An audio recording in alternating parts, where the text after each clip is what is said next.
Woohoo!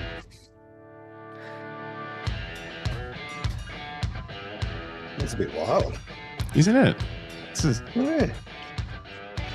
Let's sit here and jam all day. We needed something special for a camera release. We do need something special for a camera release, and maybe we'll work a little harder next time to have something special for a camera release. I'll find a camera review song, a specific intro song. I think I can find something better. I'm sure you can. But welcome everybody to the Camera Life. This is more randomness than our random photography show. It's the 23rd of May, 2025. This is episode 81 of the Camera Life, proudly brought to you by Lucky Straps.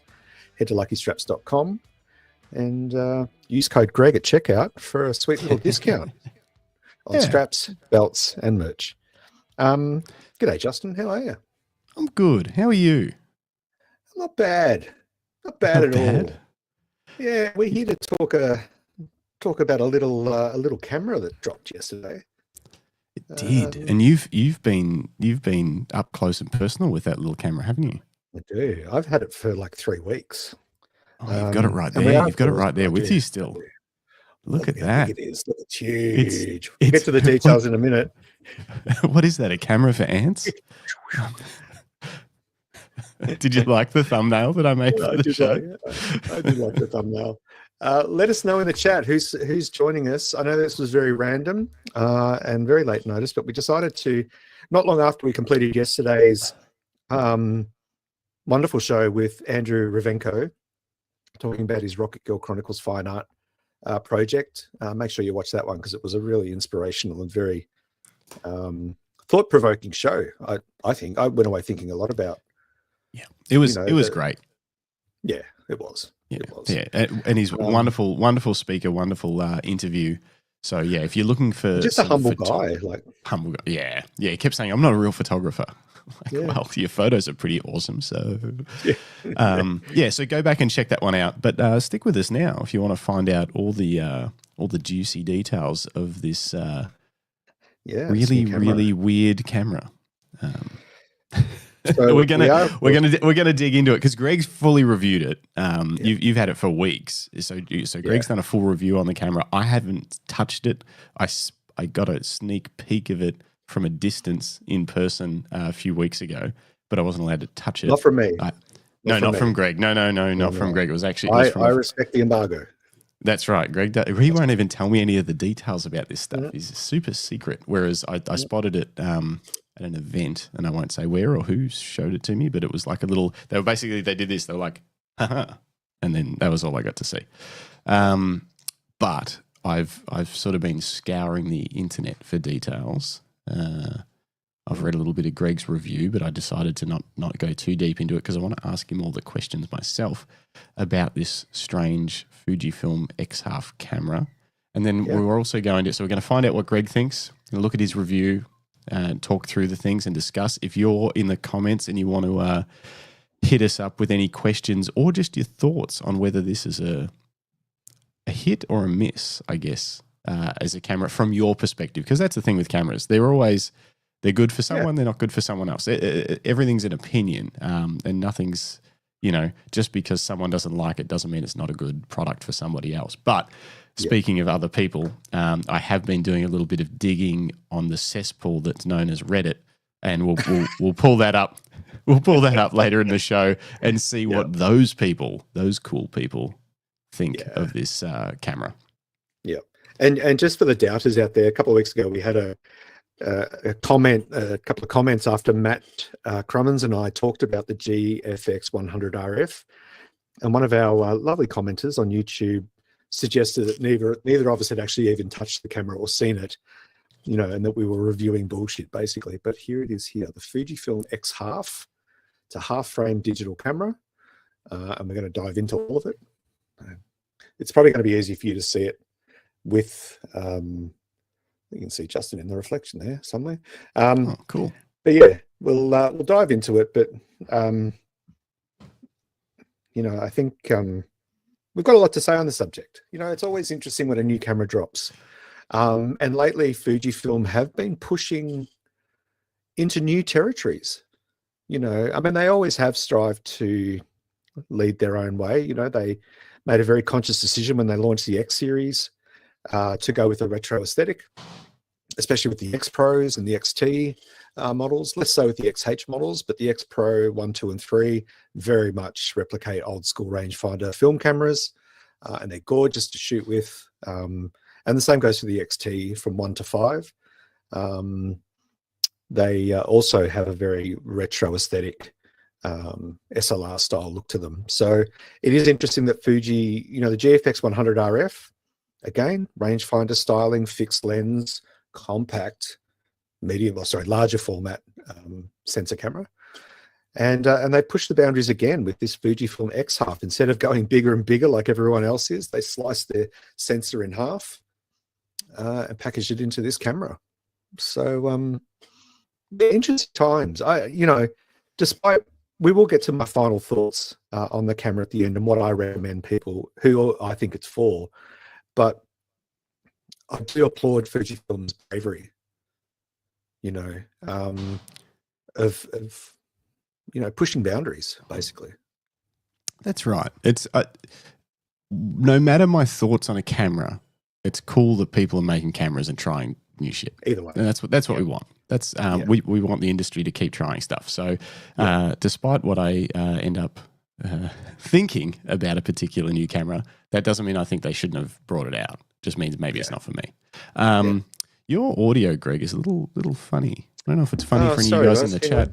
Let me give it a little. My settings. I don't know if it's the. I think that it was just glitching a little bit. Maybe the mic, maybe a plug in and plug out. Let me just turn up my mic volume. How's that? It wasn't the volume. It was more like, I don't know. Maybe someone in the chat can tell me if it was glitching for them or if it's something on my end. But okay, do that again. Well, we'll do it again. We'll push on. Yeah, all right, we'll push on.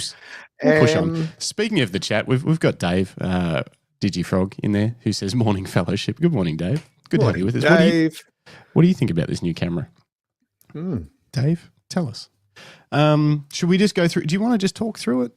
Do you want to just give everyone a quick rundown? I mean, most people that are interested in this camera probably already know roughly what it is. And if they're thinking about listening to a podcast about it, they're probably pretty interested. But just give us what's the deal? What is the deal with this camera? So what Fujifilm have made here is basically it's a half frame digital camera with film photography like functionality.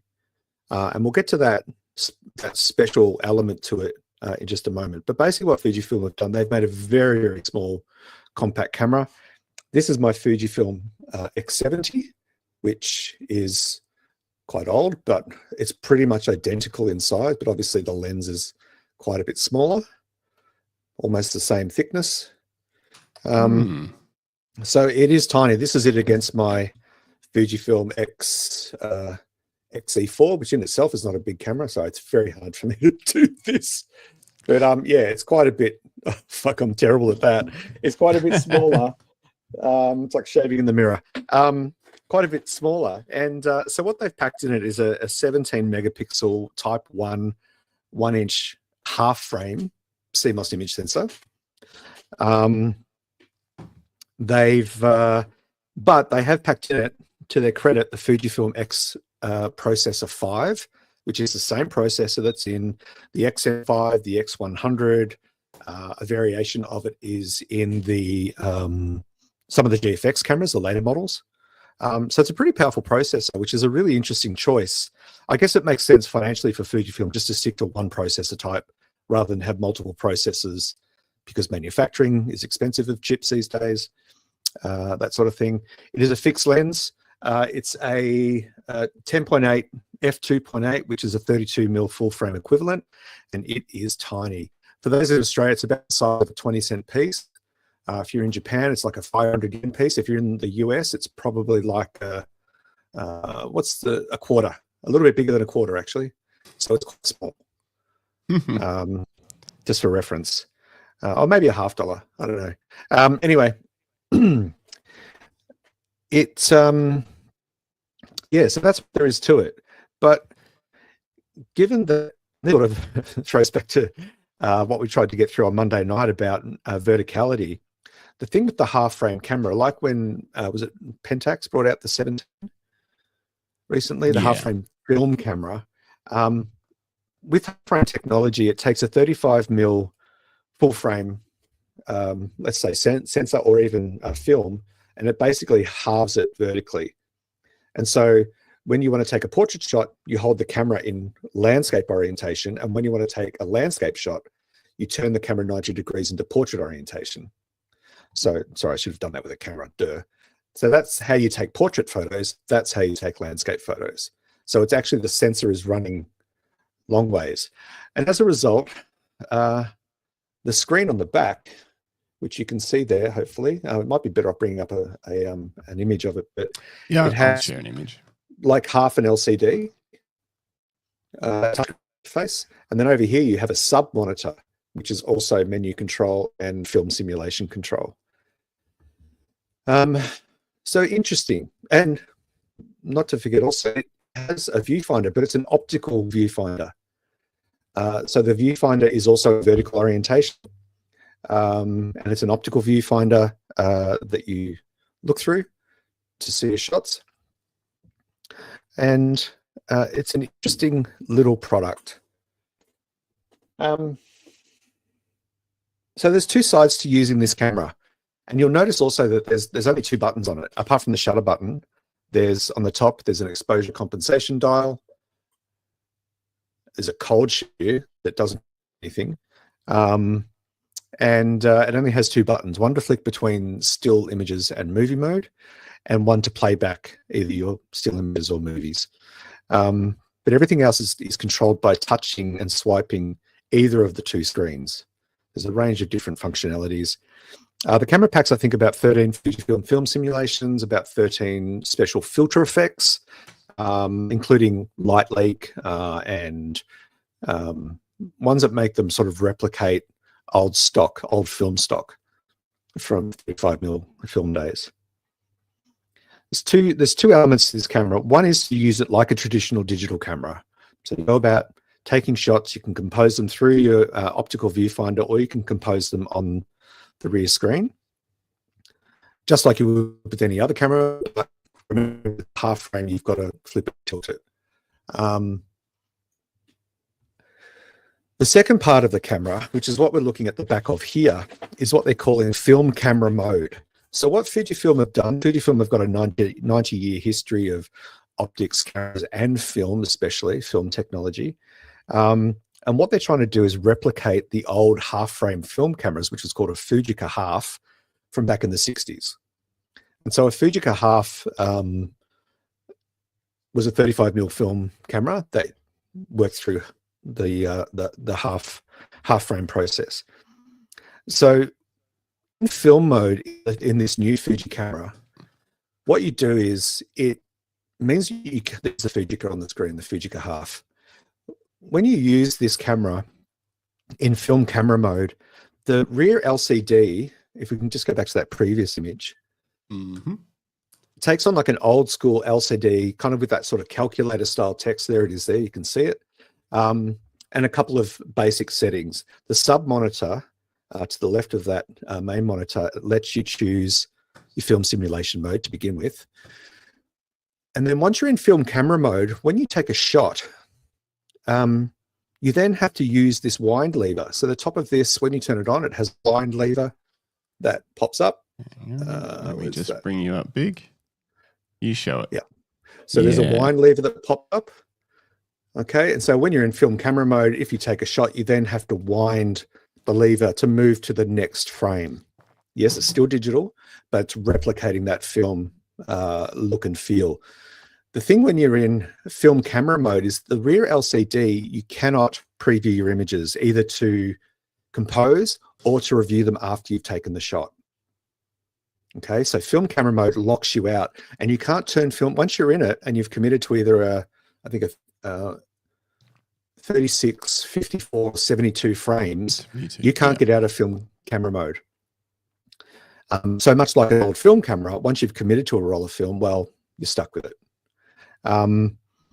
And when you're in film camera mode, the compositional options are fairly limited. and again, replicating old school film cameras. So you wind, you shoot, you keep winding and shooting until you finish the roll. And then on that little LCD screen that we showed you earlier, the film literally rolls back to 0. And the only way that you can view and edit those images is to then pair the Fujifilm X Half camera with Fujifilm's new X Half app. And the X Half app acts like a development platform to develop and view your images or your video. It's like a tiny little darkroom inside your phone. Exactly. You can actually build contact sheets with it. Hold on a second, Greg. You're I don't know. You're glitching a fair bit more now. This audio. What I might do, just in case it's, I was going to say, yeah, you do a USB unplug and back in, or maybe even leave the studio. And while you do that, I'll just hold down the fort here and let a few people know. So, what some of the things I've been looking at this camera in Australia. The price, obviously, and how that compares to not only other cameras broader in the market, but also within Fuji's, like Fujifilm specific product range, and what else you could get that's within striking distance of that camera. So that's something that Greg's going to dig into later, is sort of like, where does this sit? Because obviously there's the unique value proposition of this, or that value proposition is a bad word, but the unique selling point of the feel of this camera, the fact that it replicates a vintage half-frame camera.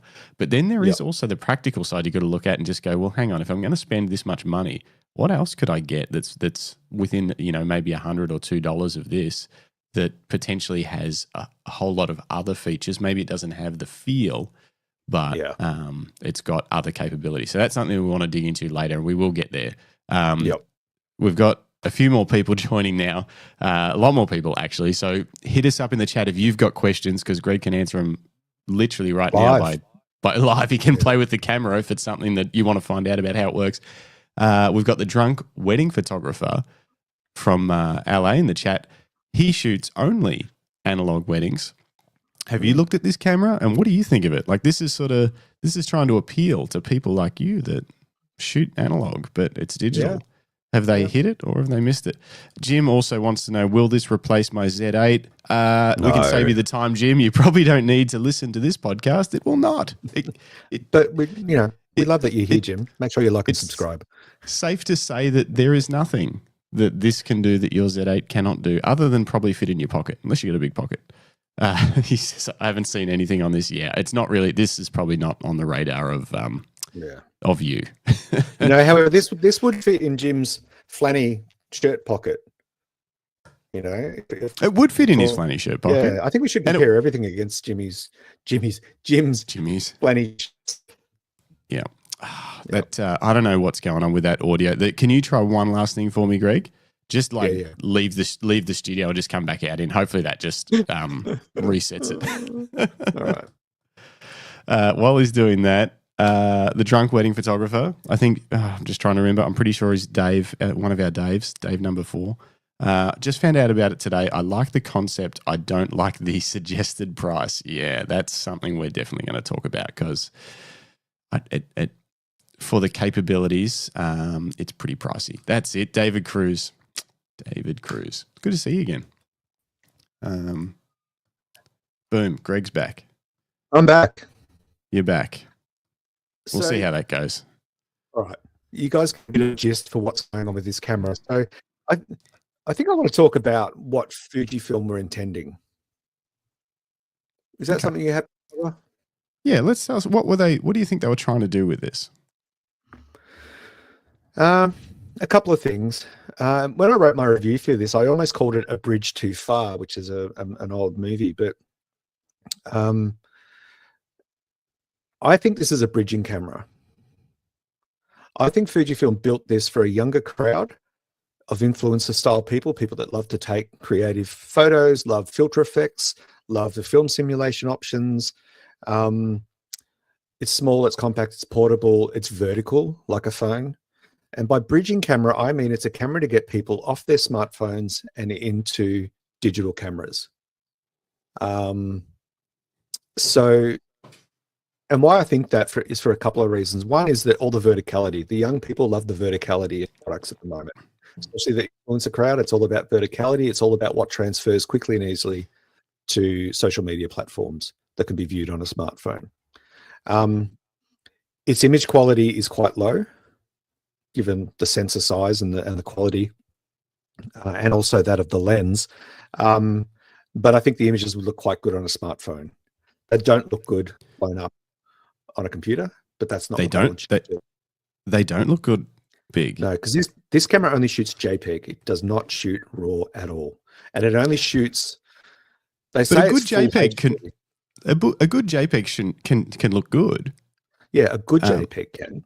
So you're saying it's not, because you're used to Fujifilm's X series cameras, APS-C sensor, or the GFX. Obviously, Well, we won't bring that into the equation, but let's not. As far, and what I found interesting, this is probably my first point of contention with this camera.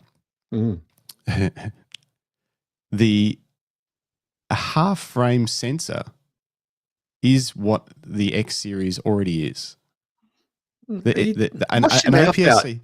Take that back. It's half the size of a full frame sensor. Like that, they already. Well, yeah, all right, it is. So they already make, all of their cameras are already technically half frame. They're not traditional in terms of the vertical orientation, but this is, like I say, this is actually quite smaller than what would be considered half a 35mm frame. Yeah. Well, if you're going to throw stones, let's just make it very clear that the 35mm full frame size came from cutting 70mm film stock in half, cinema stock. That's how full frame first came about.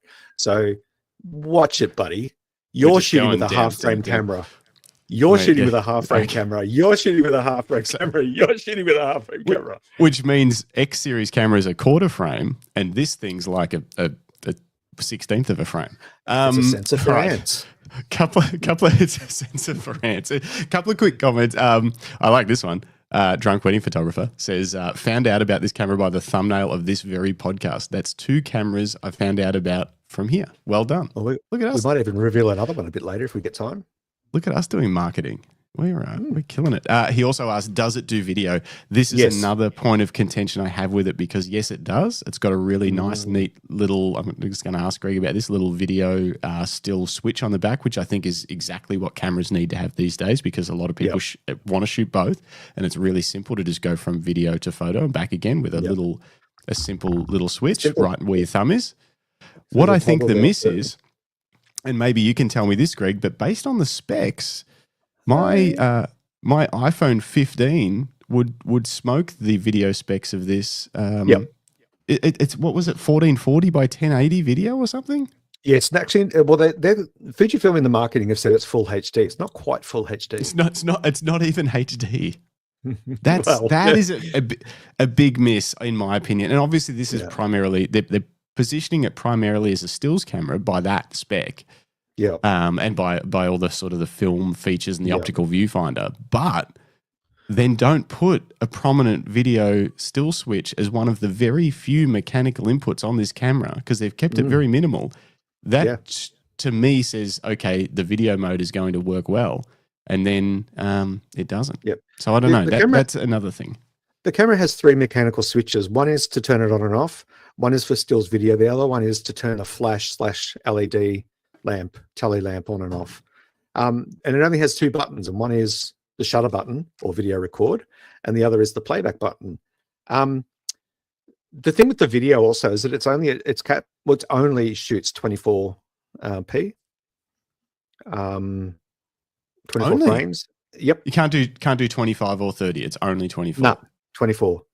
Interesting. And I didn't know this, because when I got this camera, I didn't have spec sheet. They had not included an instruction manual, and I didn't have access to the Fujifilm X Half app. So I was very hamstrung in terms of actually getting the full understanding until only a couple of days ago that I actually get the final spec sheet. And that's fairly typical with a new product launch, because they want to limit the amount of info that goes out early, but they also get a bit worried about specs changing, because Yeah, what 'cause I've got is a pre-production model. That's what I was going to say, because also I assume they're often doing a lot of things in the background in the lead up to the launch, sort of finalizing things, working through bugs and stuff like that, which is why there's always that disclaimer on reviews like this that are like, hey, this is, you know, it's a pre-production. There could be differences in image quality and all that sort of stuff, which is normal for every camera brand. Absolutely. Every camera I've reviewed, that happens. The other side of the video is the audio quality. It has stereo microphones on the top plate. It does have a shoe, but it's a cold shoe. There's no connection at all. It does offer, there's the only port on this camera is a USB-C port. It did include a dongle. I don't know if that's standard or if they just put that in for the reviewers, so that you can connect your USB-C to headphones, but not a microphone. So you can't connect this to an external mic at all. At all? No, so it's really limited. It's just headphones. Like, I would rather a mic over headphones if I was going to do video. Yeah, they should not have put that movie switch on there. Yeah, they probably should have just left that off. I think videos are capped at 60 seconds. Because when the guys on, I haven't fully tested video functions. I checked out what it was, but when the guys at not DP Review, what is it? Petapixel reviewed it. Yeah. If you watch their video, not now, later, their video was capping. I think their video was capping at like 55 seconds. Right. So they're going for that short, real social experience. Yeah. Which I don't particularly have an issue with that if they're not like, if they're like, this isn't a video camera. It just makes it even harder to justify the price sometimes when comparing it to other products, and we'll get into that later. But that's we what will starts have a look to at that. worry me. Yeah. In particular, I want to compare it, and we can do that on the Fujifilm website. Compare it against the Fujifilm X M5, which I've shown you guys on the show before. I've reviewed it. I've owned it. Not owned it. I've had Fujifilm send it to me twice because I considered buying one, and I wanted to test it out again.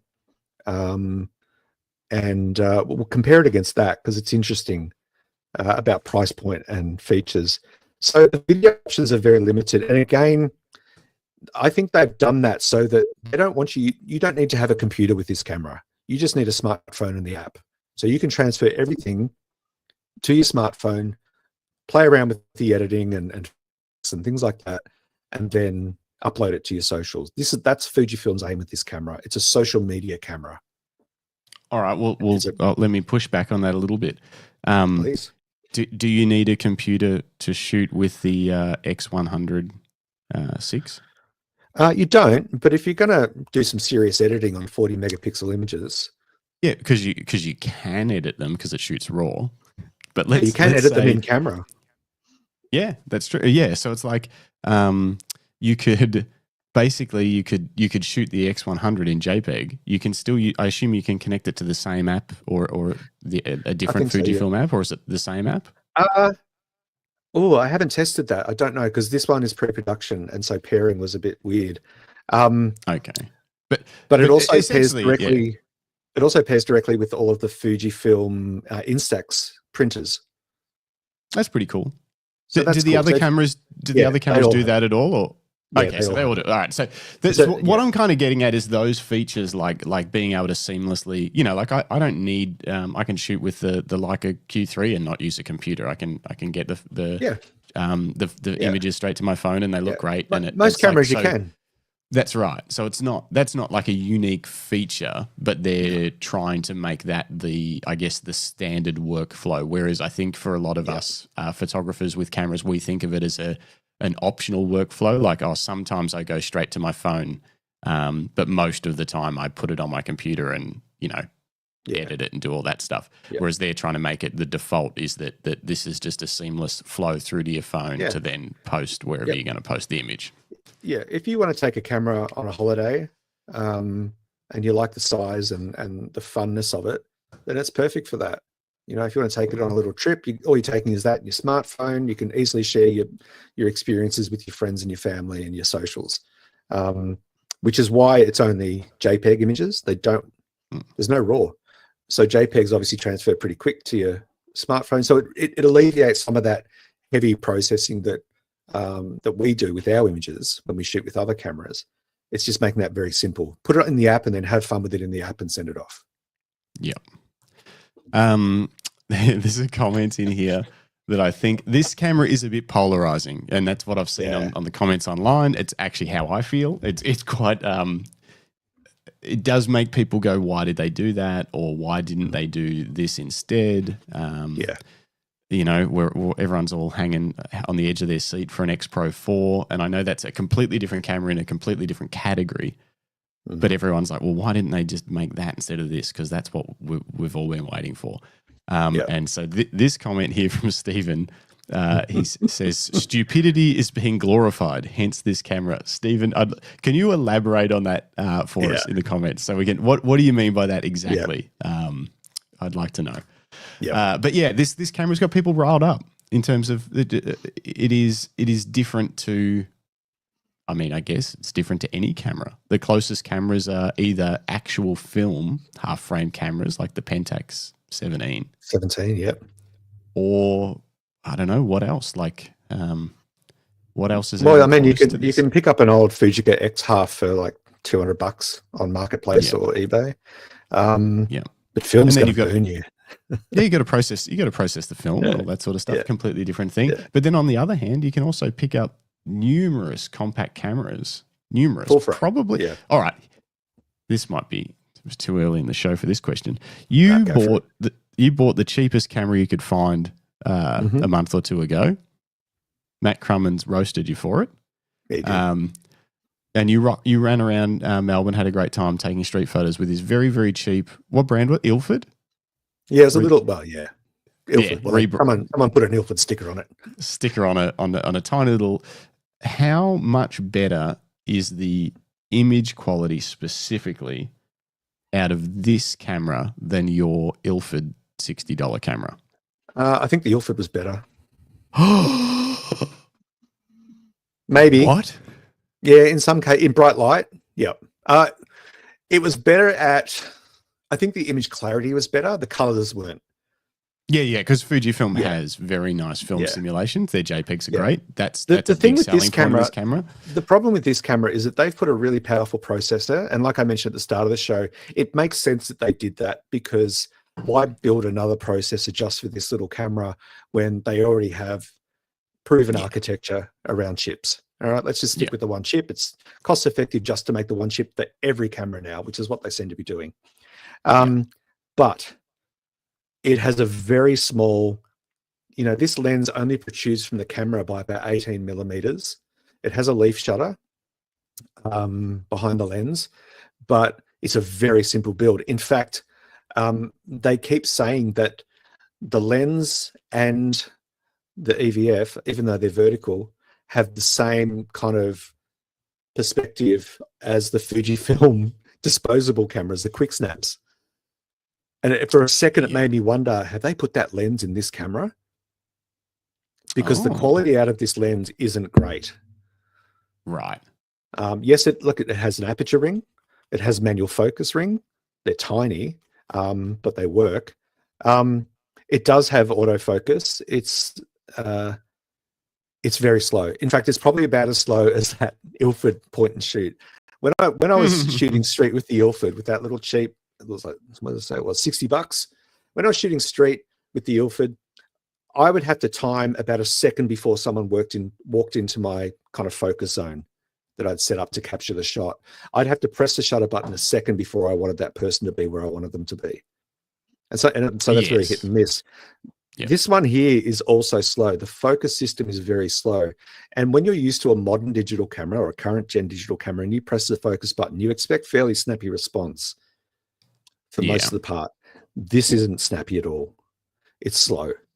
And so there is a delay. And especially in film mode, it feels like there's an even longer delay between when you press that button and it actually acquires focus and takes the shot. Right. But the thing with the film camera mode is that because it's an OVF, you don't know if things are actually in focus because the back screen won't let you preview the image before you take it. Yeah. So you're trusting the camera's autofocus, which is slow and has a delay. So yeah, anyway, I think I went off topic, but no, that's good. it's just you know, it's we're so used to Fujifilm making great cameras that make great images. You know, like the whole X100 series. The reason that got popular to start with is because it was one of the smallest cameras that had great image quality. It wasn't like it was just like just the fact that it had a vintage aesthetic that people wanted. No. All the photographers were keen on it because they're like, wow, APS-C size sensor, you know, really sharp f2 lens in a and most were shooting package. JPEGs. Yep. And it felt fun to shoot.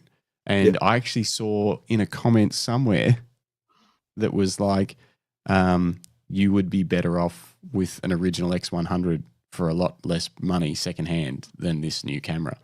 And it's hard to argue with that, although there's a lot of differences. But it's hard to argue with that. You know, it doesn't have. It'd be fun to have a Fujifilm person on this.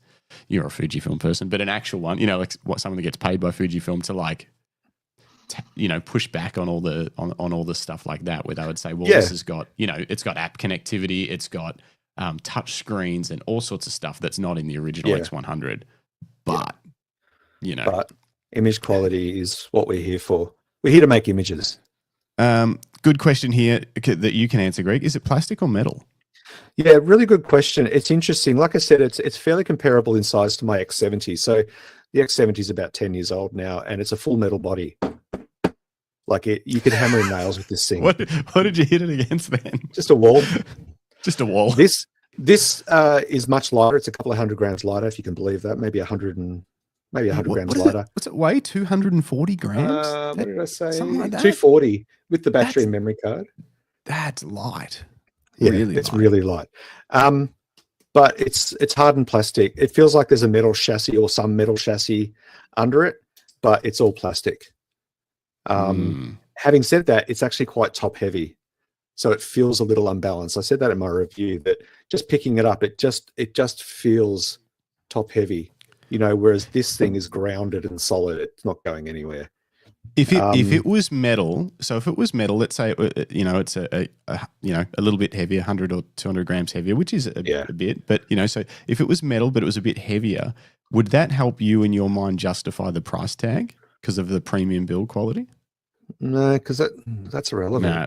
Yeah, in this level of camera, you're like, at this level, I think it's irrelevant. It's, you know, it's interesting. When I first looked at it, and I think I said this in my review, but when I first pulled it out of the box and looked at it, I thought, fuck, they've made a toy. Is it a kid's camera?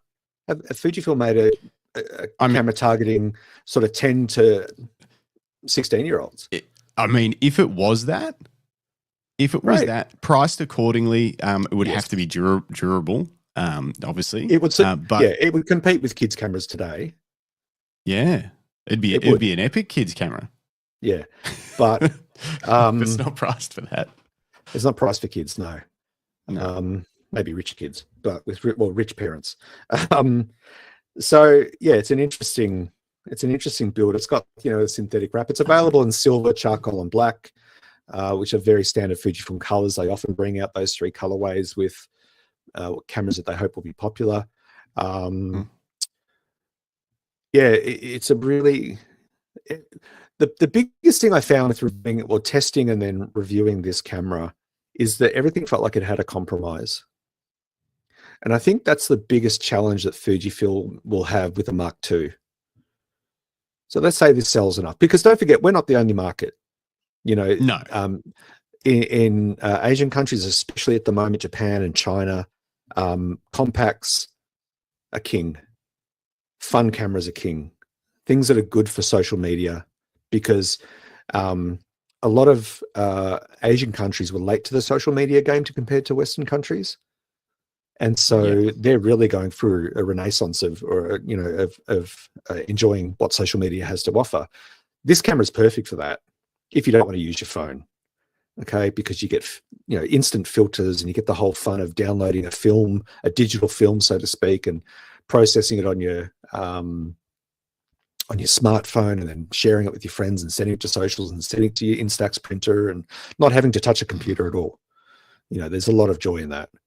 But yeah, everything has a compromise. So Yes, it has a flash, but it's an LED flash that also acts as a tally lamp when you shoot video.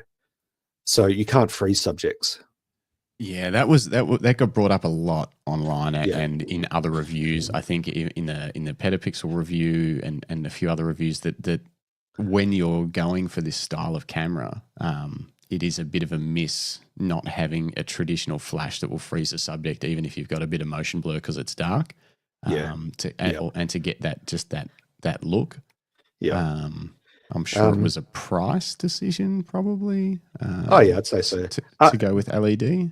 Yeah, I think so. And well, they wanted it to be a tally lamp as well, all in one. So they've really pushed for that low power consumption video lamp. And speaking of power, it's got the same battery as a lot of the smaller, like the XM5. It's the NPW126S. So that's in my XE4. It's in the, I think it's in like the XT3.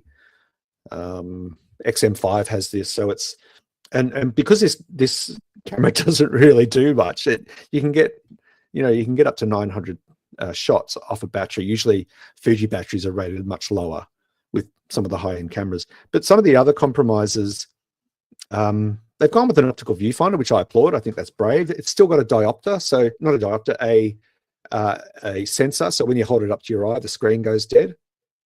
And when you pull it away from your eye, the screen pops up. So that's a nice little feature.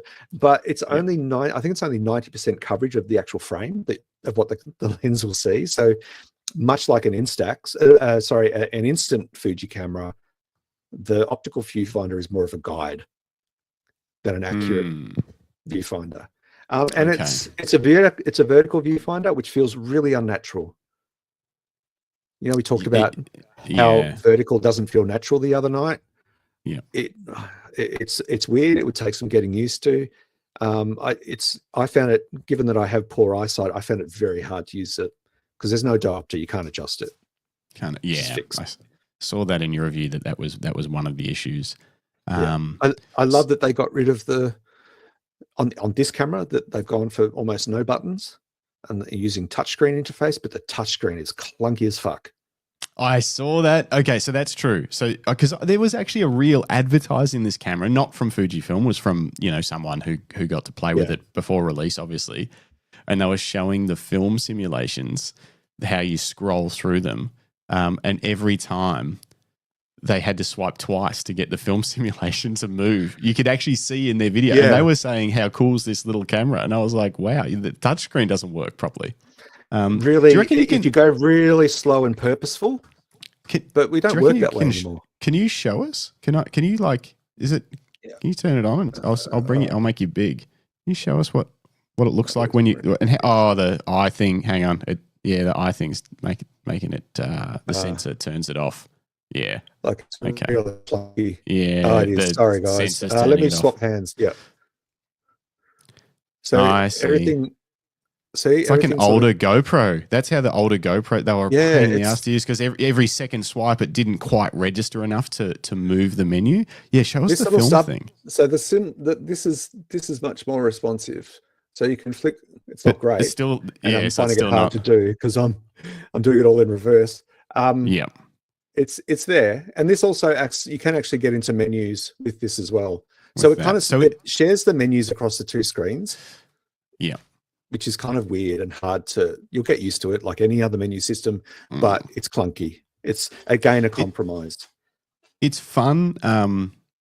It's fun. I think what that could be good is them testing out tech that could end up in something like the X Pro 4.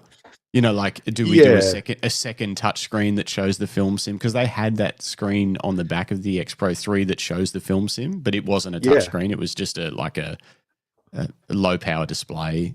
Yeah, it was like when you would break the end, cut the end or tear the end off your film box and put it in the little metal frame on the back of your 35mm film camera. So you knew what film you were using and you knew what ISO you were shooting with. Or sorry, not ISO. What was it called in film? ASO? Speed. Yeah, ASO. So again, powerful image sensor, but it does feel like it's not being utilized. The ASAP, processor, you mean? Jim. The processor. The processor doesn't feel like it's being like the processor, runs GFX cameras, right? Yeah. With 102 megapixel sensors and fast autofocus, and it just feels underutilized. But I said in my review that the sum of any camera is often determined by three things, especially fixed lens cameras: the image sensor, the processor, and the lens quality.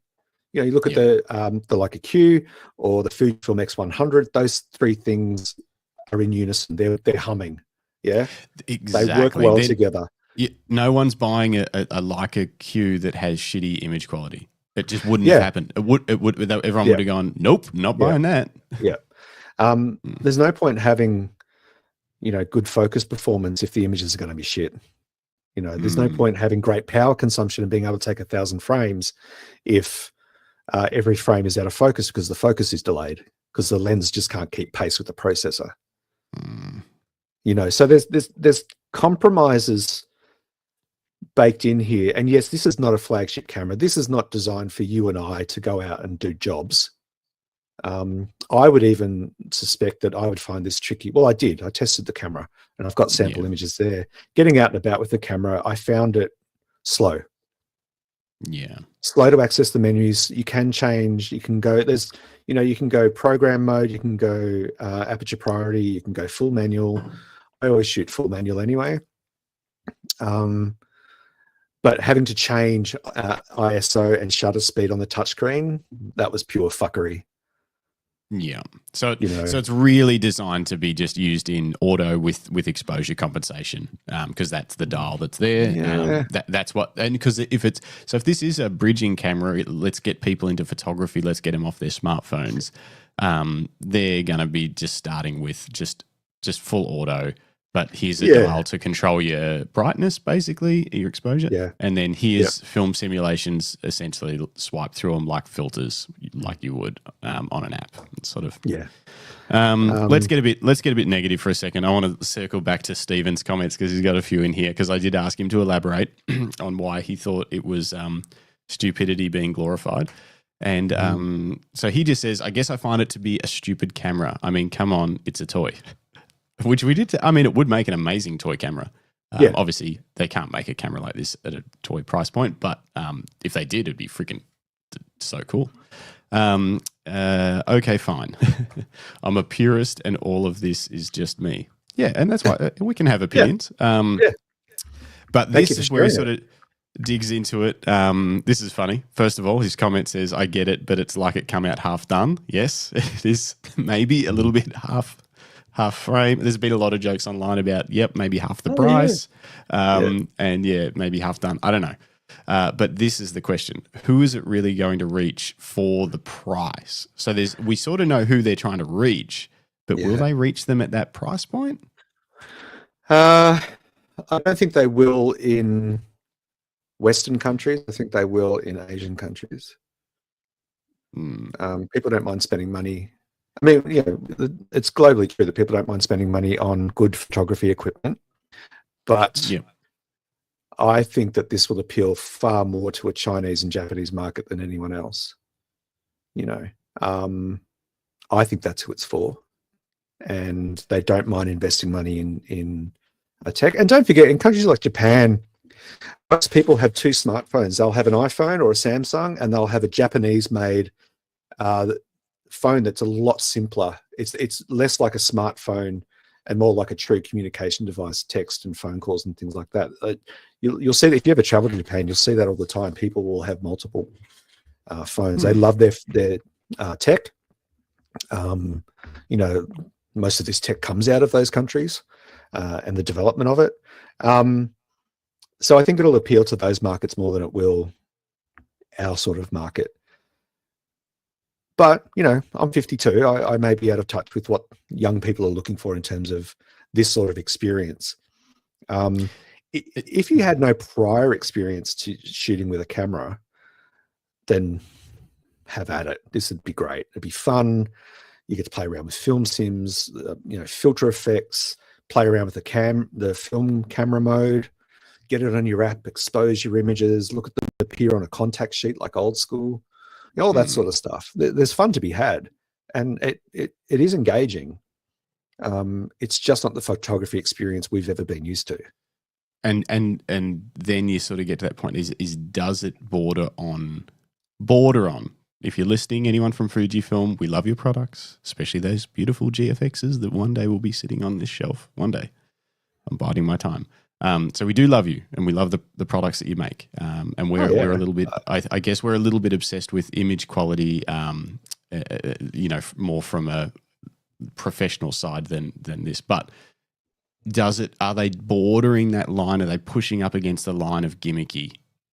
When it's like you say, like the experience is fun, the lever is fun, all that stuff is cool, but is it bordering on, more like, it's like you can buy this camera, you can pretend to be a photographer. You know what I mean? Yeah. As opposed to actually being a photographer. Is it a little bit of that, or is it really engaging and it actually does drag people into this thing that we do? I don't know. It'll be interesting to see. When I wrote my review, I toyed around with the title and the overall theme of whether, and I settled on, is it a gimmick or is it genius? And I think it's a bit of both.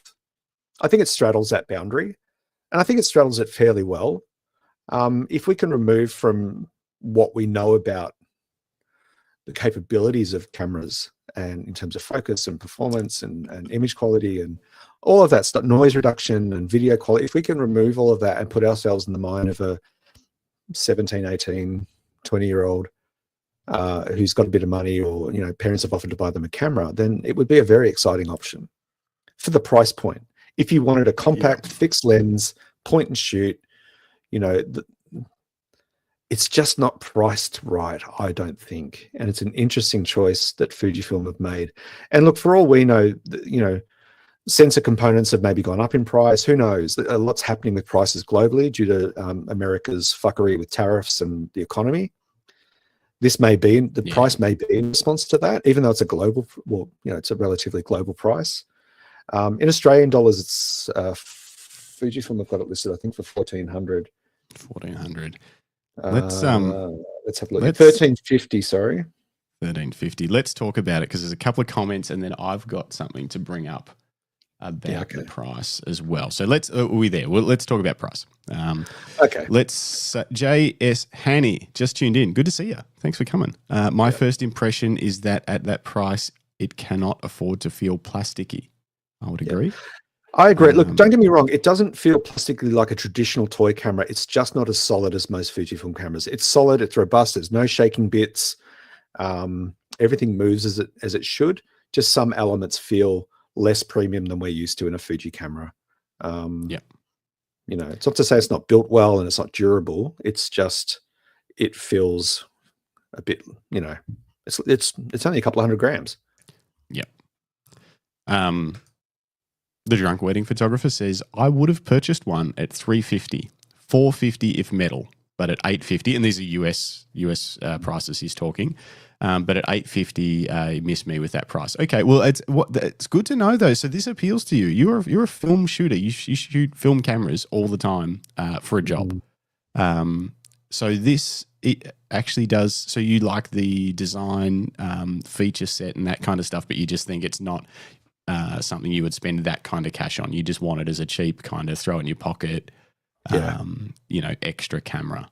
Yep. And again, from J.S. Hanny, you can get a genuine half frame metal body film camera in the Pentax 17 for literally half that. No pun. Yeah. But that is, again, it's a different prospect. And there is a lot of sort of rumblings online that people are just basically saying Fujifilm should have just made an actual film camera and just give us what we want. Yeah, potentially, and maybe one thing I questioned when the GFX 100 RF came out is that maybe they're just testing the waters. I know it's an expensive way to test the waters, and there's some opportunities in that camera for them to improve it next time round. And maybe this is testing the waters. I think this camera will sell, like I said, in those markets we talked about. It just won't appeal to the sort of photographers that we are. It'll appeal to people that have never picked up a camera before and like a gadget and a bit of fun and film sims, and it just creates that simplicity. Right. Just before we move into pricing, can I just Okay, take a moment to remind everybody that you are listening to the Camera Life podcast. This is a very random show for us. We dropped this in because of the camera coming out yesterday. We knew that the camera was coming out yesterday because I was reviewing it. But we've got a lot of people watching along or listening along live at the moment. If you're new to the channel, drop a comment, say hi, let us know who you are, where you're from.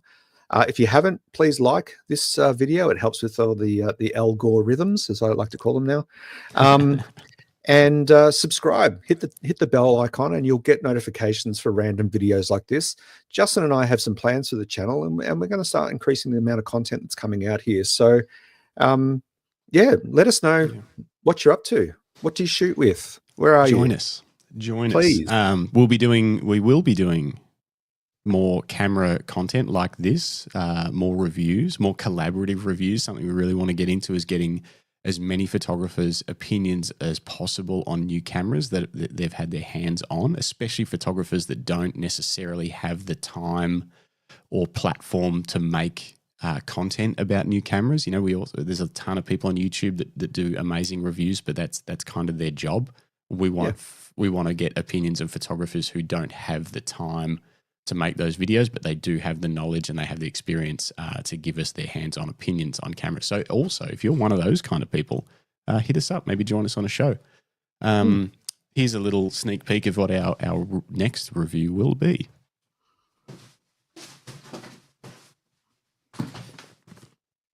I haven't even opened the box yet. Ta-da! It's an OM3 for anyone that's on audio. It's just a box of the OM3, which is another filmish vintage style camera, but very, very different in that it's almost as capable as OM Systems' flagship camera. It's kind of the opposite direction to this particular camera. Yeah, and so stay tuned for that. We're going to review that. We're going to produce some video content. I'm going to do a written review. We're going to do some street work with it in Melbourne, maybe also in Bendigo. Yeah, stay tuned for that. Fun times. That's another polarizing camera too. It was for different reasons though, and that was what was crazy. Really, it was like they almost packed all of the flagship tech into this sort of vintage body, and then they got roasted because it didn't have all of the flagship tech in it. Yeah, and the price point. Yeah. So, this OM3, don't do this to me. Yeah, we're doing it to you. Yeah, you might have to come check it out. Let me know. What I wanted to bring up was this, and now I know this is not, this isn't fair, but this show's not about being fair. Obviously, so basically I'm bringing up a comparison here on that cameradecision.com website, which I almost never use, but I thought for this, it's actually quite interesting. It's handy, isn't it? Yep. So I've got in here, there's probably more cameras that none pop to mind. You know, there's stuff like the Ricoh GR3 and stuff like that. There's a lot of cameras that fit into this in Australia. We're talking $1,350. I'm looking at that as basically anything that's like between $1,000 and $1,600 is in that range. I know some are cheaper, some are dearer, but if you're buying a camera for $1,300, you would consider anything in that range, I think, and maybe even a little bit higher. Because it's a big purchase. Once it's in that $1,300 range, if someone tells you, oh, you should spend $200 extra and get this, you'll be so much happier. That's doable. For no one sort of says, oh, I can't afford $1 more than this. Yep. All right. So I've got in here the Fujifilm X Half, the Canon PowerShot V1, and the Sony ZV-1 Mark II. If anyone's got any other cameras that you reckon would be a good comparison to this price point wise, I know these two are very different. They're very digital. They're not as they don't have any of the cool vibes. The user experience isn't going to be the same. Although I must say that the PowerShot V1 in the hand, the grip was super comfortable. Yeah, it was a good looking camera too. It was good. Really, good looking, but not good looking in the same way that Fujifilms are. It's not going to appeal to people. People aren't going to. No. It looked techie and smart. Yeah. Yes, but it's people aren't going to want to have a selfie with it. You know. And they're both zooms as well, which is obviously a very different experience too. You know, they don't have the mechanical everything, but anyway, we're comparing them regardless. This is what's interesting. Look at the Canon. Obviously, the Canon is far newer than the Sony, but look, the Canon sensor size Not only is it 22 megapixels, so it's got a little bit more resolution, but it's more than double the surface area of the sensor. Yeah. It's a 1.4 inch instead of a 1 inch.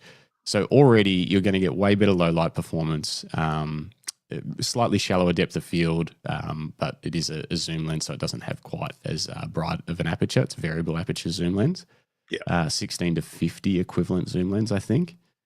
But then once you start going into, like, look at the, continuous shooting, 1 frame a second. Is it 1 frame a second on the Fuji? Is it not? It has no continuous shooting. No continuous shooting. You just take a photo.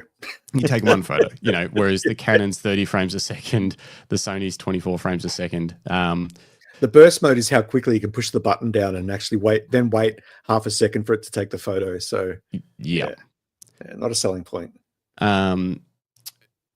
Does it not have custom white balance? Is it only got white balance settings? Is there no Kelvin setting or anything? Or how does white balance work on it?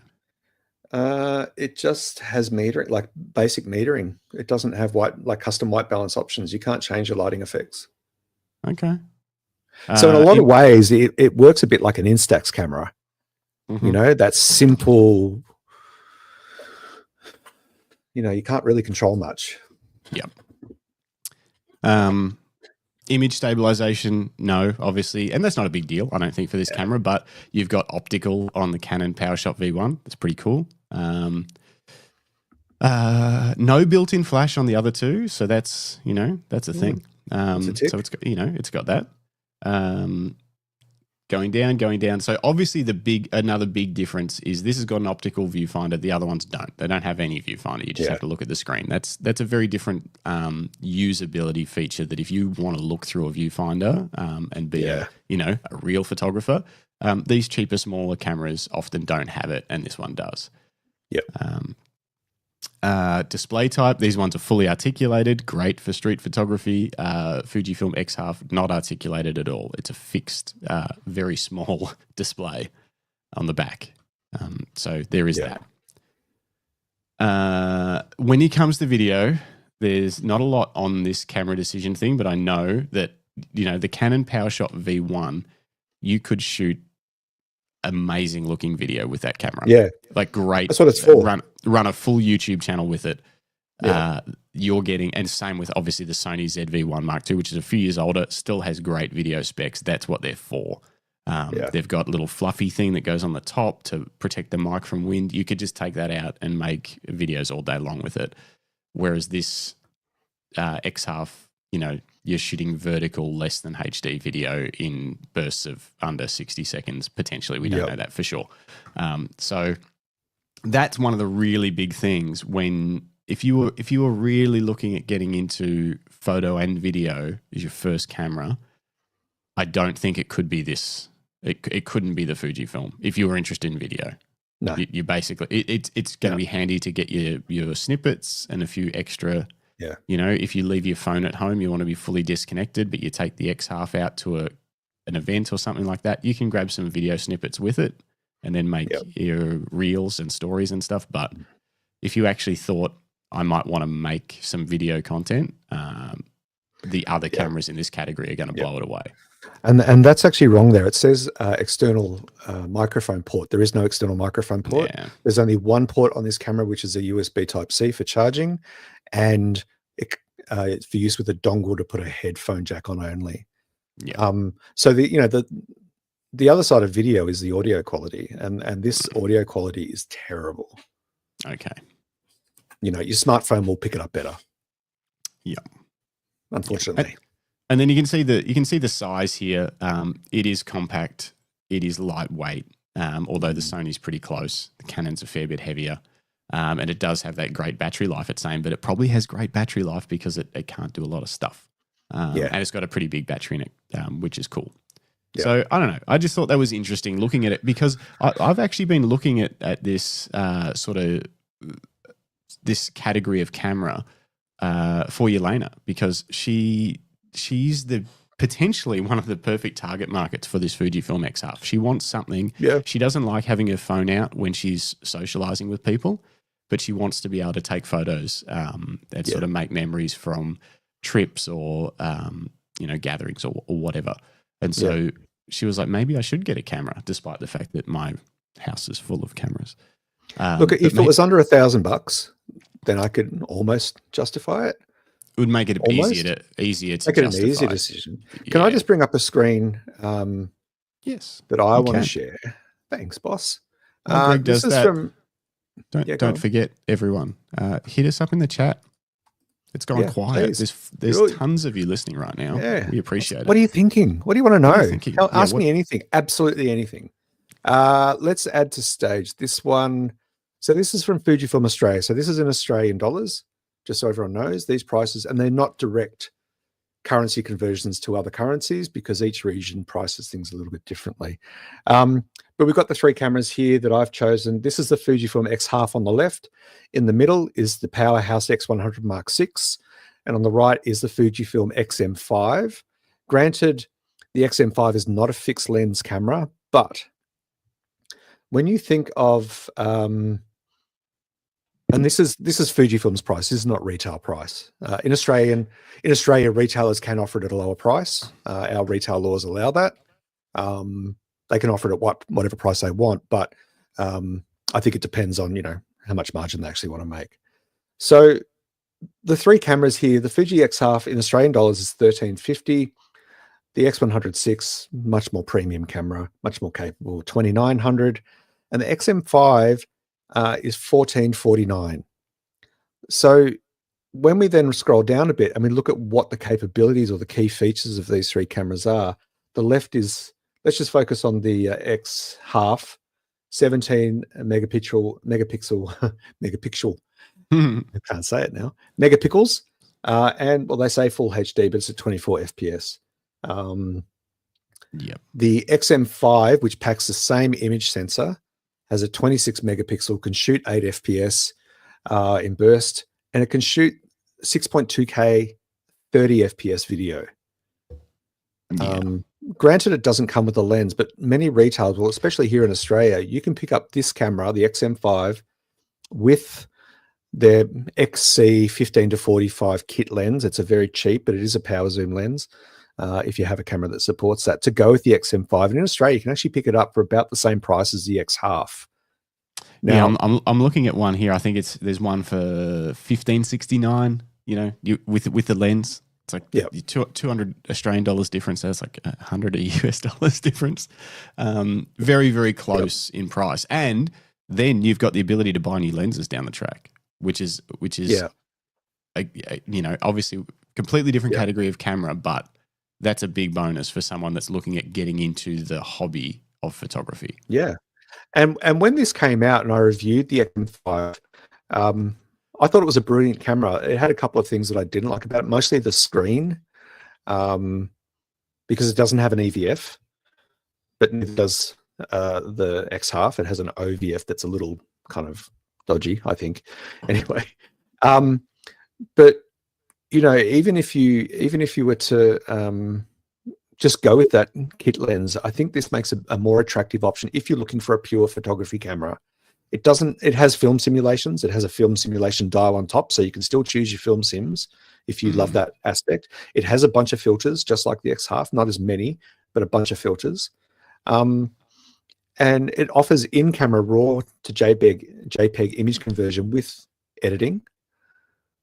And then you can just download those to your camera, to your phone. Can I ask you a question, Greg? You've got the super cool, and it is really cool. So that Fujifilm display, the X Half display of the film that you swipe and it changes the film, and it displays it, which I think I really love that they've put that in there, and I hope we see something around that kind of thing into maybe some of their more premium offerings. But to use out shooting, would you rather that, or would you rather the mechanical dial that's on the XM5? I would rather the dial because it's tactile. It's on the top plate, which I love about Fuji cameras. It's been one of the biggest appeals for me about Fuji cameras is that I've got shutter and exposure compensation dials on the top plate of them. The same with my old X70. It's a formula they've stuck with. The touch, if I could assign the exposure compensation dial on the X Half, so there's a nice big exposure compensation dial. It's a bit clunky. It's a bit hard. It doesn't have great movement, but if I could program that to be a film sim dial, well, that would be different. But as it is, I have to swipe this subscreen, which is quite small, and it's not as responsive as it should be for a touchscreen. So it's frustrating. And I agree. I love the fact that they've got the graphic there of the sort of the film. Yeah, I really film like branding, that. Like the logo of each of the film types. It would be kind of double handling, but would you almost rather it if it had that display, but it was only changed by the mechanical dial instead on the top plate, but then it still had that cool display, which I guess is kind of more like the X Pro 3 kind of display where it's like the XM5 had it as well. They didn't have a sub monitor, but on the main monitor, as you turned the film simulation dial on the left third of the rear touchscreen and in the EVF, a little graphic would appear, and it was a graphic of the film canister. Oh, that's with cool. The logo, with the branding on it, the Fuji branding of that particular film. And so as you scroll the film sim dial, it rotates on the screen. Has the XM5 got an articulating rear screen as well? Yeah, that was the biggest downside of the XM5 for me, because I'm a street shooter. When it's one of those sort of, it folds out screens, and then it rotates. Damn. And you can spin it around the whole way, so you can use it like a I remember you saying that, but you can't just tilt it out and sort of shoot looking down in it. And so what it did was that this one here, the X70, this has just a flip up screen if you want to do vlog mode or selfies, but it's completely, you can shoot up high, you can shoot from the hip. The XM5 folded out, it doubled the visible footprint of the camera, and it made aligning your camera to take shots kind of a bit tricky, Anyway, I get that the XM5 and the X Half are very different cameras, but when they brought out the XM5, they were full-on content creator focused with that camera. It shoots amazing video, it shoots great images, it's got a great processor, it's got super fast autofocus. When the XM5 came out, it was just before they rolled out firmware to all the other Fuji cameras. It had the fastest autofocus of any Fuji X series camera. And I paired the XM5 with the Fuji 500mm what was it, 5.6 or 4.5, whatever it was. 5.6, I think. Yeah. I paired with that and went out shooting birds with it. It was that impressive. Yeah. But the focus on this is, in comparison, it's downright sloppy. Interesting. And you can only choose 9 focus points to set on the screen. I saw that. Yeah. So it's, it just feels like a backward step in a lot of ways. Which for us, yes. Yeah, that is the point. And I think I think this is one of the things that we need to remember, is that this is the first time anyone's done this again.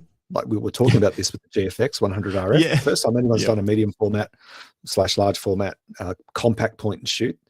It's the first one someone's done a half frame digital in our current generation of technology. And it's a brave move. I applaud it. It for an enthusiast or a professional photographer, it's not for them. It's for a beginner. And we're not, neither of us or anyone listening are beginners. And so it doesn't make sense to us, but to a beginner who hasn't had the experiences we've had and the joy of, lightning fast autofocus and all those sorts of things and raw file management and, being able to pull details out of shadows and push back highlights and all of that stuff you can do with modern cameras, that doesn't mean anything to new photographers. They'll get to that. I disagree. Here we go.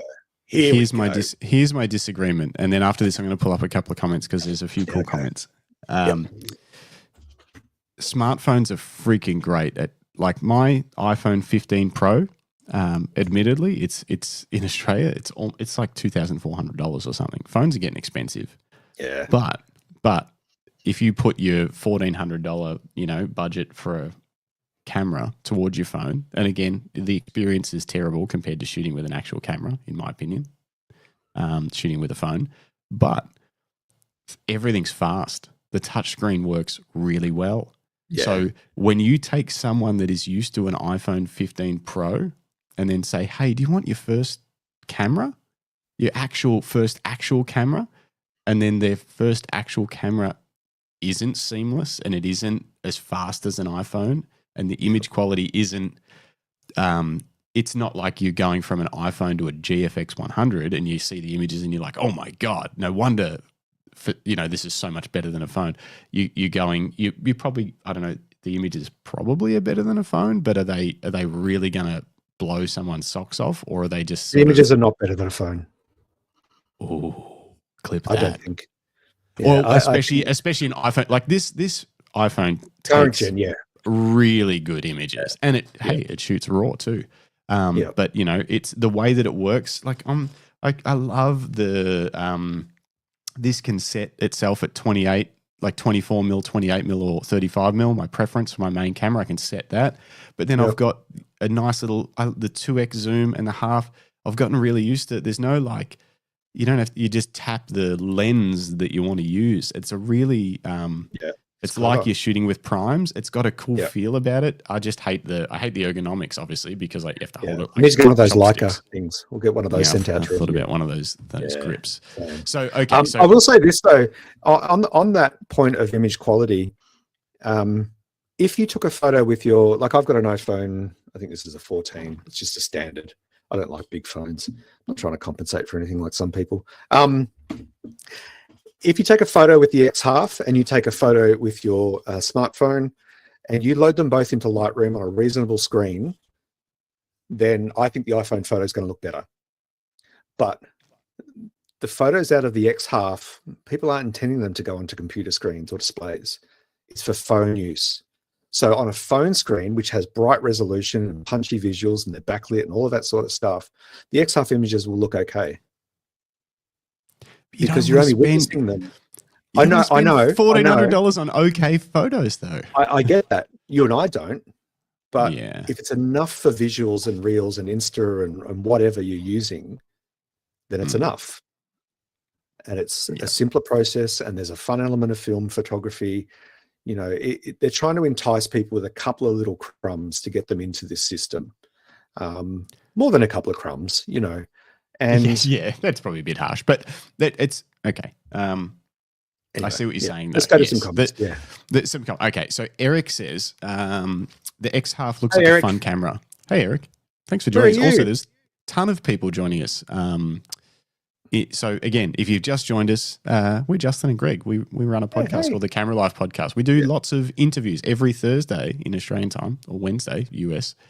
We do an interview with an amazing photographer, and then Monday nights in Australia, we do the random show where we talk about whatever. But this is a special edition of a camera review because Greg's been reviewing the Fujifilm X Half for the last 2 or 3 weeks. And it got released yesterday, and we thought, let's do a live show so people can ask questions to Greg about his experience with the camera, and I can throw rocks at it from a distance because I've never actually touched it, but I have opinions like all of us do. All right, so Eric says, X Half looks like a fun camera. I think a lot of casual consumers that would be interested in it might be priced out. The more serious photographers might look elsewhere since it doesn't shoot RAW. And I think that's where it's like straddling both of those lines. It's like, it's almost something that, for a lot of photographers now, the X100 for a secondary camera, hey, I just want to walk around at pushing 3,000 Australian dollars, $28.99 or whatever it is. A lot of people are priced out of that as a second camera because it's like, oh, do I buy an actual like not pro, but Canon R6 Mark II that to do my serious photography on, or do I buy the X100? To have the X100 as your second camera for some people now. When the series first come out, they were about $1,200, I think. Now they're close to 3,000, and it's at the point where maybe some photographers can't justify that as a second camera, as a walk around, point and shoot second camera, a daily carry. Yeah, and then they look at this and think, oh, will this be it? And for those serious photographers for a second camera, I don't think this is it. This isn't it. But then Eric's put they're right in the middle there, where it's like it also might be too expensive for a beginner, and that's what Glenn has put here. Will a beginner spend $1,400 on a point and shoot? Some might. I don't know. Yeah, I don't think in our market. No. Not as much, because this is the thing too, I guess, if they buy them off the internet, but what happens when they go into a camera store? Because the people in camera stores, I guess they want to sell cameras, and it depends if they personally like this camera or not. But if they're depending on who they are, you know, I'm thinking about Brendan from like camera and photo. What's it called? Camera photo? Oh, I'm such a anyway. Brendan Waits from the Down South Camera Show. Yeah, no, but his photo store. His store. I forget the name of it. It's anyway in down along the Great Ocean Road. Anyway, someone walks into his shop and says, "Oh, you know, I'm thinking about buying my first camera." Is he going to kind of be like, "Look, I know this one that you've come in inquiring about is very, very cool and it looks very, very cool, but I just want to show you this other option, you know, that's $100 or $200 dearer. That if you get into this is going to be a great platform for you to stick with for a long period of time. It's got, you know, RAW, it's got this, it's got that." Are camera stores going to sort of, I guess, guide people towards maybe a more flexible long-term option? I don't know. That's it. Camera and photo, Ocean Grove. I don't know what, my brain wasn't working. Oh, thanks, Glenn. You know, it's an interesting question. That the whole price point is probably the biggest issue for Fujifilm with this camera. And it kind of makes me wonder, where did that money go? You know, there's going to be a lot of research and development, and, you know, we don't know where every cent in a camera design goes. And, you know, sometimes not always in photography, but in other tech industries, they'll take a hit. In gaming, for example, some brands will take a hit on the price of a console because they know they'll sell games. And they make up the difference on the games. They won't make any margin on a console. And some will even sell them at a loss, but they'll sell games. You know, so you're kind of hypothesizing that if they had priced this at, say, $7.99 Australian dollars, which is a massive, they'd probably potentially be losing money. I don't even know. I don't know how much it costs to make this camera, but are you saying they should maybe have done that to get people into the Fujifilm world? Maybe that, or, well, you know, and it circles back to, well, where is the money actually going? Where has the money been spent? Yes, they've got an amazing processor. But they've got the exact same processor in the XM5, which is only a tiny bit more expensive. They've got a fixed lens, and they tend to price their fixed lens cameras higher, like the X100 and the GFX100 RF. But this lens is not excellent quality at all. You know, it's tiny. It's the focus performance is slow. The sensor is minuscule. You know, the touch screens are low quality. They've got an optical viewfinder, not an EVF.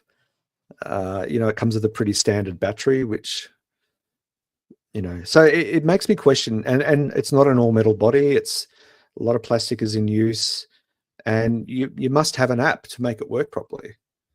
To make the most of film camera mode, you have to have a phone with an app. So my question is, where did the money actually go? If we're spending, how do we justify a $1,449 $1,349 Australian dollar price point when I'm left questioning, well, where did they actually spend the money other than the sensor? I wonder whether, okay, well, let's bring up Glenn's comment, which we've sort of touched on before, but interested to know whether it feels premium or just looks premium, because it certainly does look premium in your product photos that you've done of it. Do you mind bringing up one of those? People may buy online on looks, but maybe not in store based on the feel if they get their hands on it and they're like, it's not as cool as I thought it was. It's a good question, Glenn. Look, it feels premium. Okay, it does feel premium. It's got a heft to it. It's not a huge heft like my X70 is heavier. That just feels solid, you know. That X70, you know, will probably outlast me, I think. There's just a lot of plastic. And yes, my product photos make it look like it's a gleaming mono block of aluminium like that. I thought it was that. Yeah, I thought it was like same as the X100, basically, like solid. Yeah. And to its credit, it does feel premium for what it is. But I did notice that this is a pre-production model, and I don't know how many hands this has been, but there's scratches on the. I took one scratch out using Lightroom. When I prepped these photos, but it's already got a couple of scratches on it. And so for a brand new, I didn't put them on there. It came in the box that way. I'll just let Fujifilm know. For a brand new camera to already have those sorts of marks tells you that it's not high quality stuff. You know, wear and tear, it won't do so well. Look how tiny it is in your hands. Look at that. Yeah, it's It is really small. little. It's really little. Is it uncomfortably small Nah. for you to use? No, fits fine. No. Like the size is good. Because it's light as well. You can single hand play with it. You can do this, and there's not much fatigue. It's only what did we say, 230 something grams.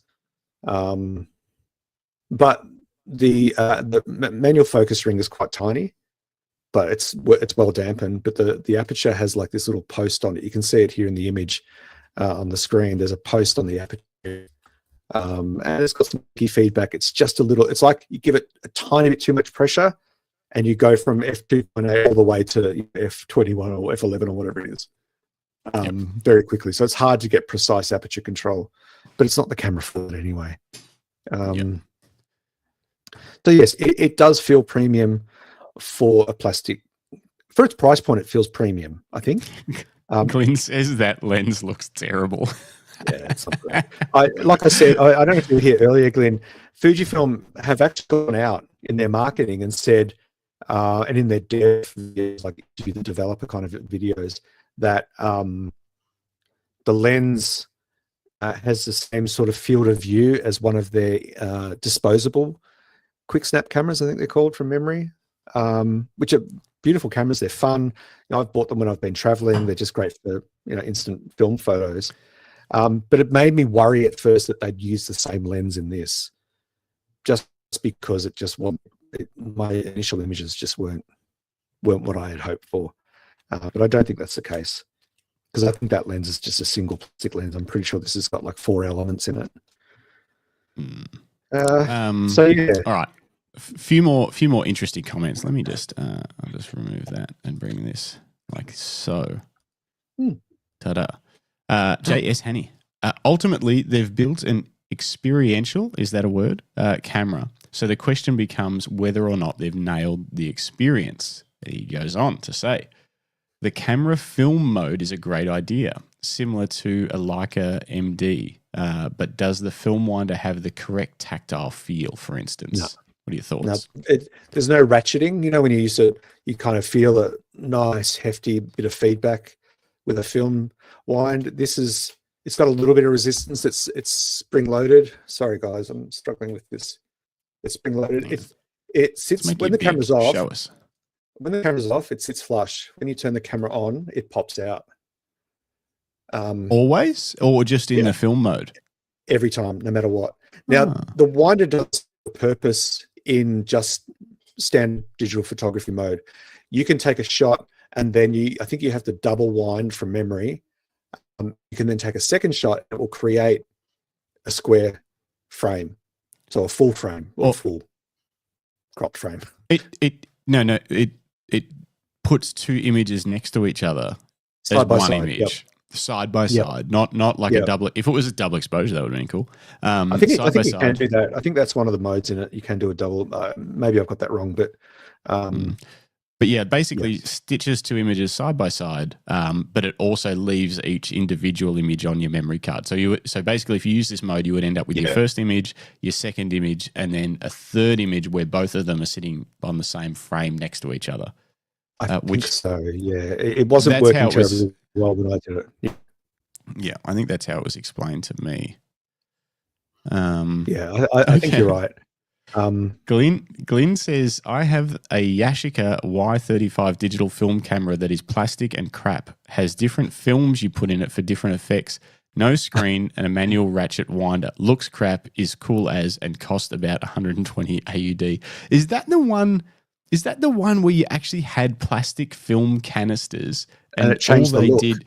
All they did was change the look. So it was kind of like a cool toy camera where you had this physical thing where you're like, I want to shoot black and white, and you had to put your black and white plastic film canister into the thing. I didn't know anyone had those cameras. Yep, that's the one. He said, okay, so you've actually got that. See, that's the kind of thing that's like, that was weird, like you say, looks crap. Like but it's cheap enough that it's kind of fun and just obviously completely different thing to this. But I've got a Y35 as well, complete garbage. But it doesn't matter because it was cheap, and no one expects it.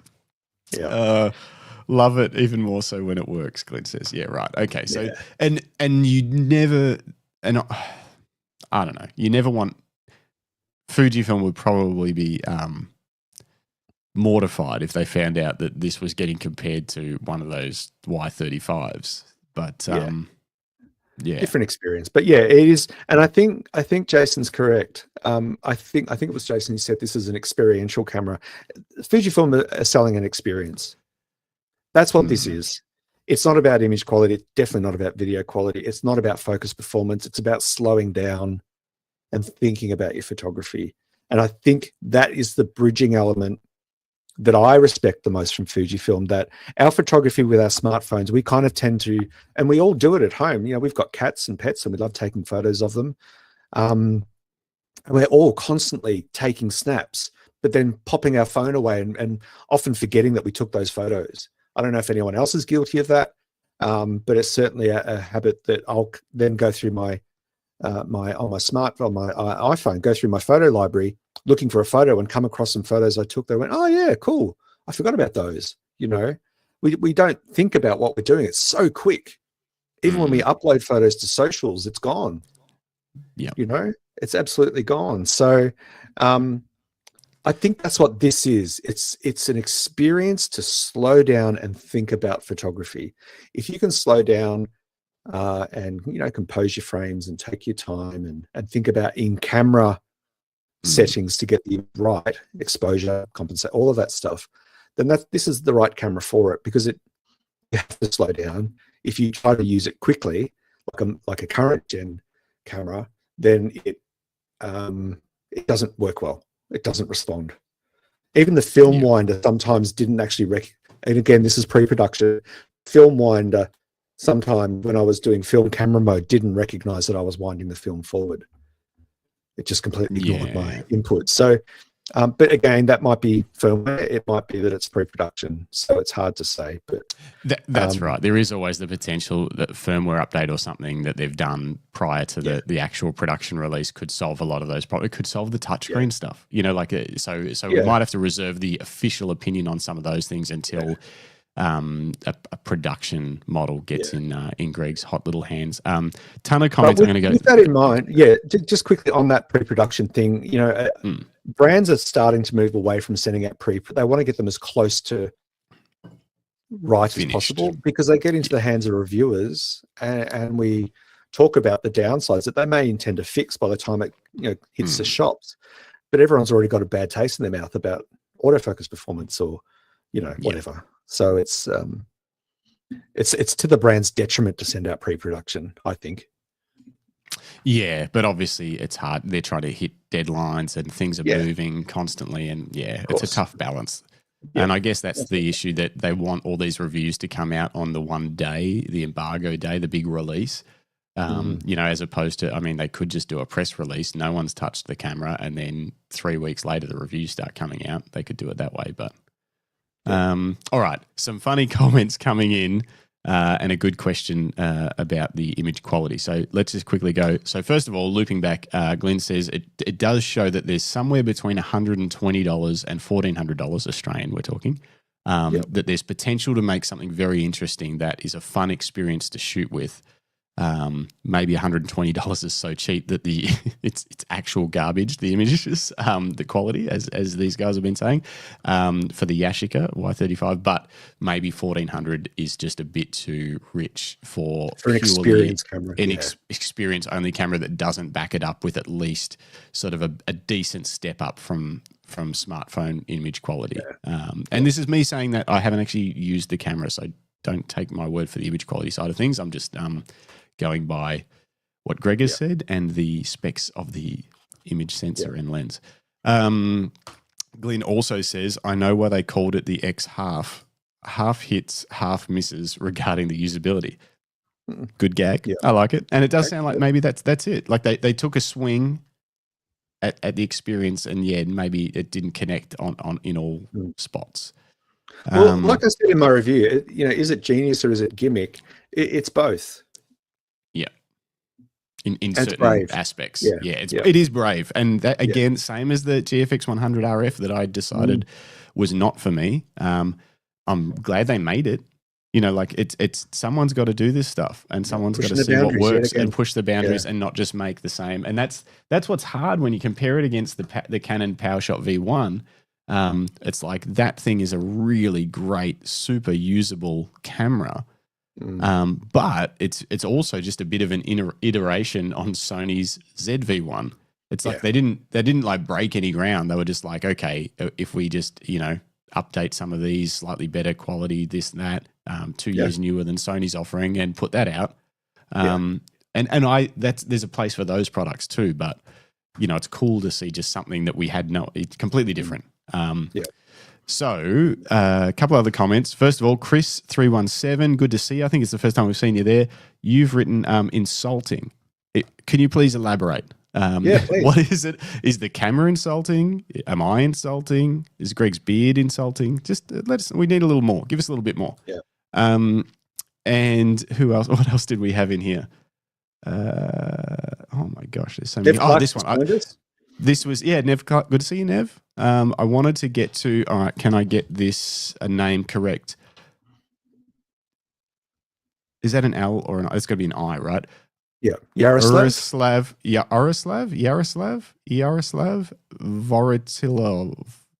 Vorotilov.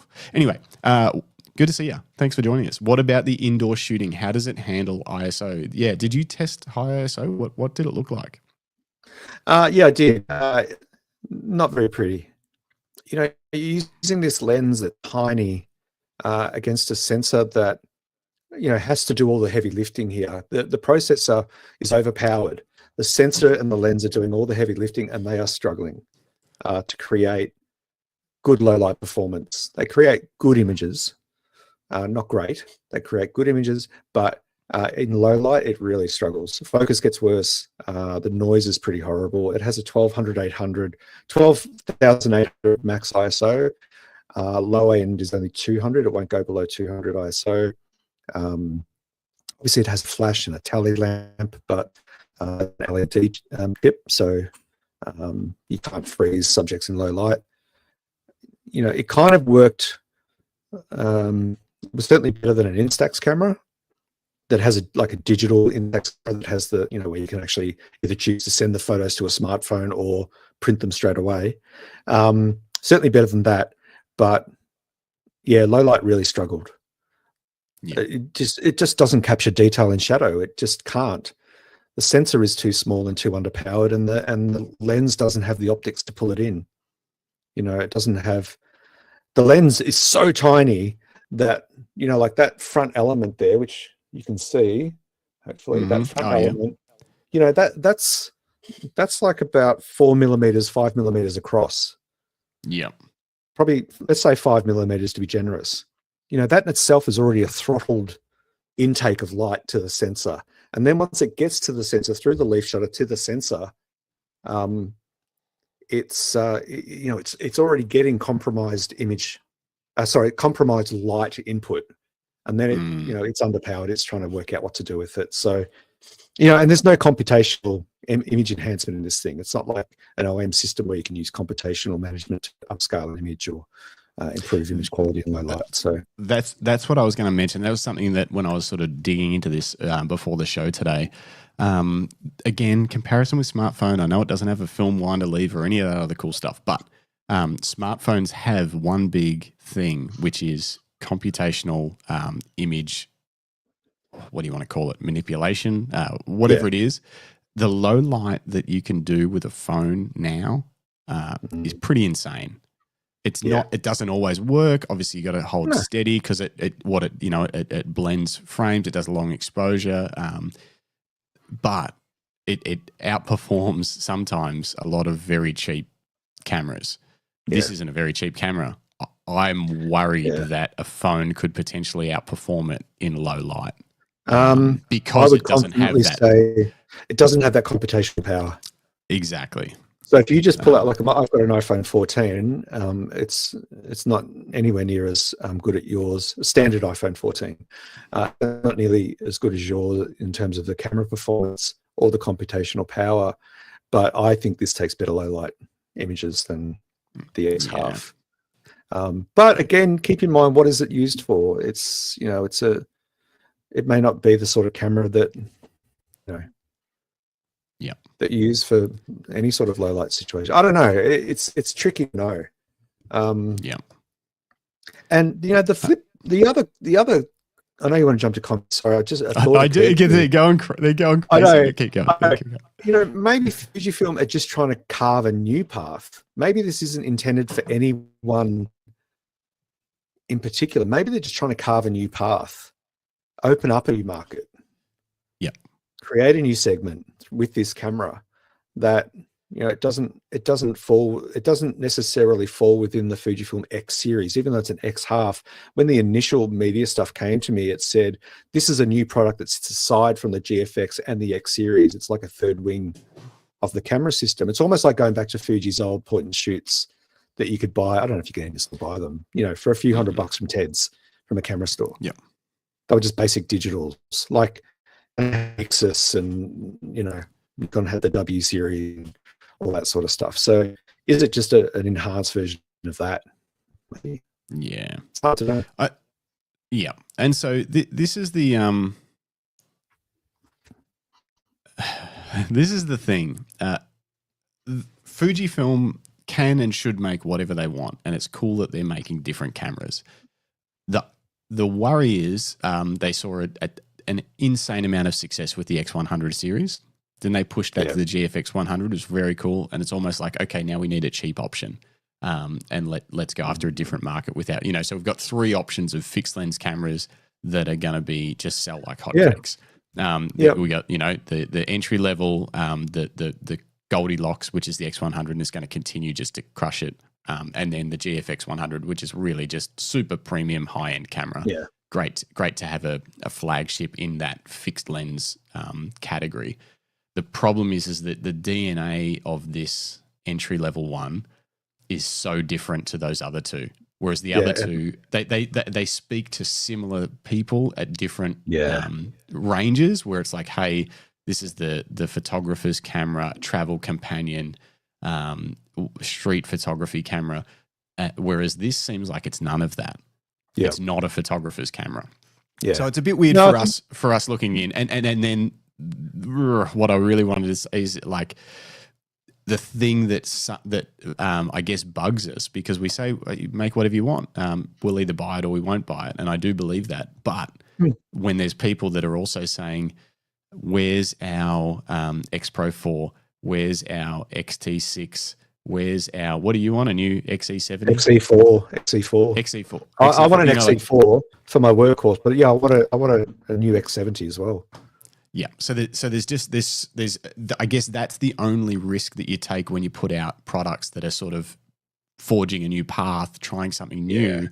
You've got a very invested, dedicated user base of absolute Greg Cromie Fuji X fans that would do anything to defend the brand, going, where are our updates to our cameras? Or in sometimes, where are the cameras? Where are our X100? You know, like they've had issues with stock. They have issues trying, like the Fujifilm GFX100, I believe, is actually getting really hard to get, like months wait time in Australia. And people, and that hasn't eased up since day one. No. So it's that like stock issue. Yeah. So those people can be, I guess, whether it's true or not, like Fujifilm would probably tell us, making this camera doesn't affect their capacity to build GFX100 RFs. They're completely different production lines. It wouldn't matter. But that doesn't matter to the consumer who's just looking from the outside in going, why'd you make this when you could have made the camera that I want? When they're already heavily invested in the system. Anyway, that's a long rambling. I'm going to stop rambling and bring up some comments, because you guys, I think it's a good point. Yeah, it can just put people off a little bit. The dedicated user base. Anyway, I'm going to talk to some comments, because you guys are what makes these shows fun and makes them more interesting. Otherwise, this would just be like any other boring photography podcast. We need you to make these shows fun. Yeah. All right. Nev Clark says Fuji are different. They don't follow the standard path. I showed it to my 2 teens and they are interested. And maybe that's it. And that's what we're missing. We're just too old for this stuff. Too old for that stuff. Chris 317, he says, lol, first time seeing the channel, instant subscriber. Okay, I'm glad we didn't insult you. I was worried for a second there. And now I've forgotten it. Yoroslav Vorotilov says, thanks for pronouncing my name right. Thank you. Thanks for joining us. Chris 317 again says, price point is brutal here in the US. I love my XT5. The XM5 feels like a good small counter to that. I guess I'm just bitter because I want Fuji to make a new point and shoot film camera. I won't hold my breath. Okay, so you want to see a real film camera. Would you have been happy if this was just a half frame film camera similar to the Pentax 17, but with Fuji sort of DNA in it? Is that what you were hoping for, Chris, or would you rather a full frame film camera?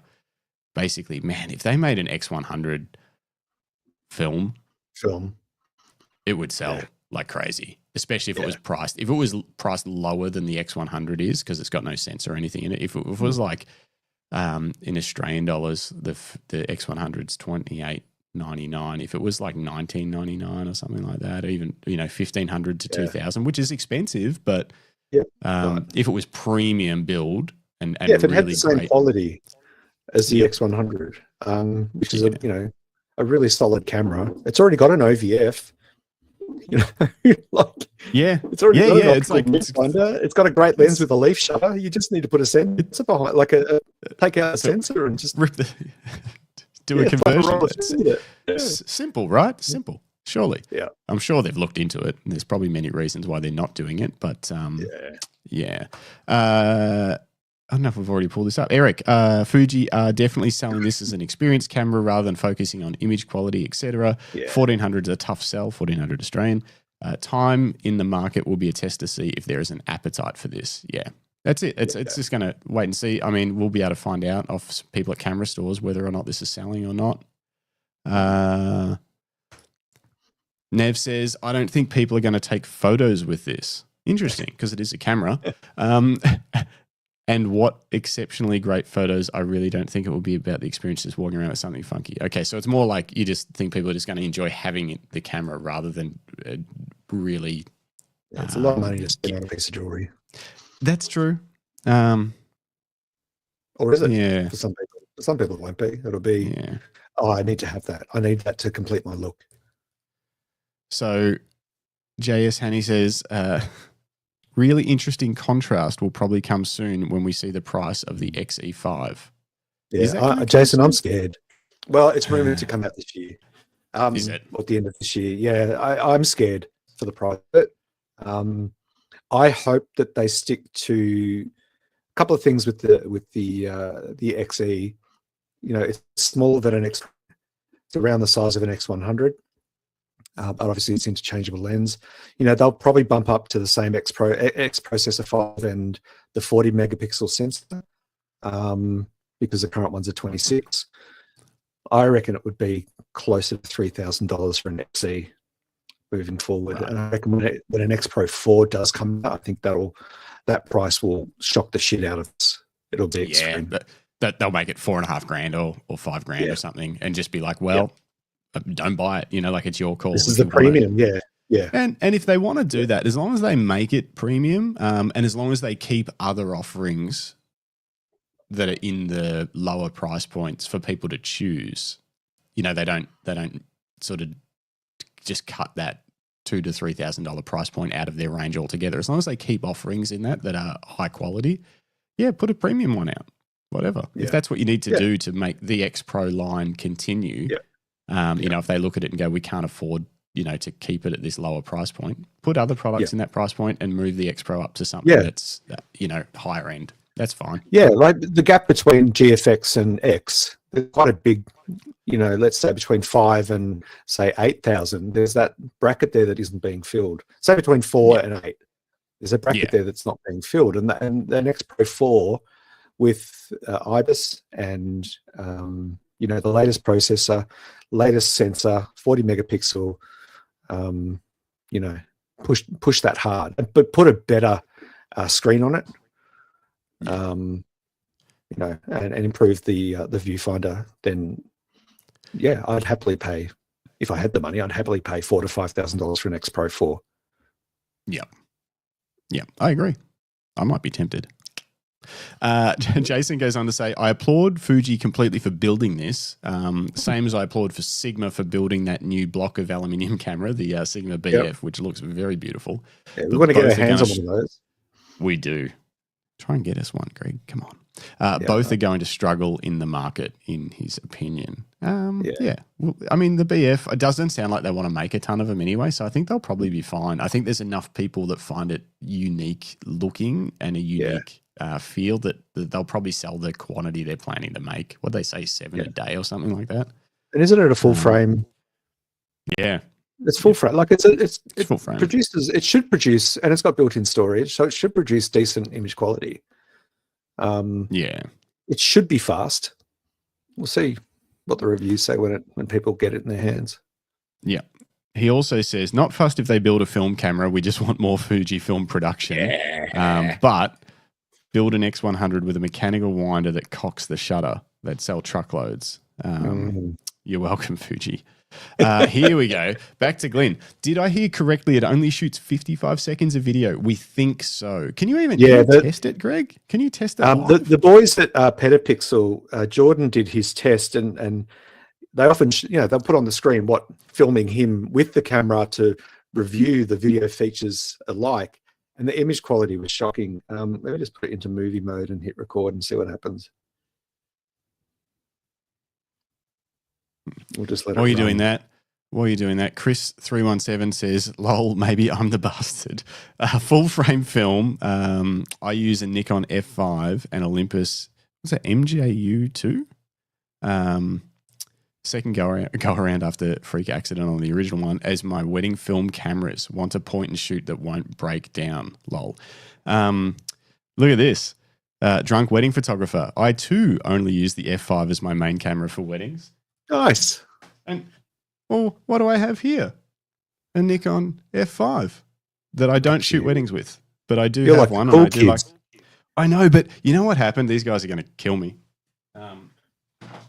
When I went to use it last, it had been a little while, and the stupid battery holder thing, I say stupid, it's probably my fault, has got, the terminals have got that green stuff on them. You didn't jump in the pool with it, did you? No, not this one. I tried cleaning them, and I still haven't been able to get it to fire up. So I might need to take it to someone that's a bit smarter than me. But in answer to Glenn, yes, it only lasted 55 seconds, and then it turned off and went storing, and it buffered. It buffered after 55 seconds of not full HD video. It buffered. Yeah, it buffered. Yeah. Do you know my phone doesn't buffer when it shoots 4K footage for 8 minutes? Again, this is not.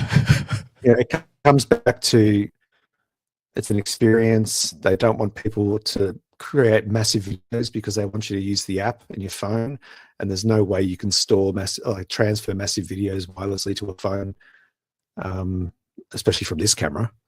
So they've built in that limitation that it's going to cut itself off, and it's only 24p, so it's even the audio is not going to be great with it at all. Just completely off topic, but apparently I missed this when I held the camera up. It's the Nikon F5 official sound effect. That's good. Anyway. Jason says, if they make the X Pro 4 crazy expensive, my X Pro 2 will be worth more. Yeah, well, that's a very true. Yeah, it's very true. Yep. Yep. Because they hold their value. My God, they hold their value.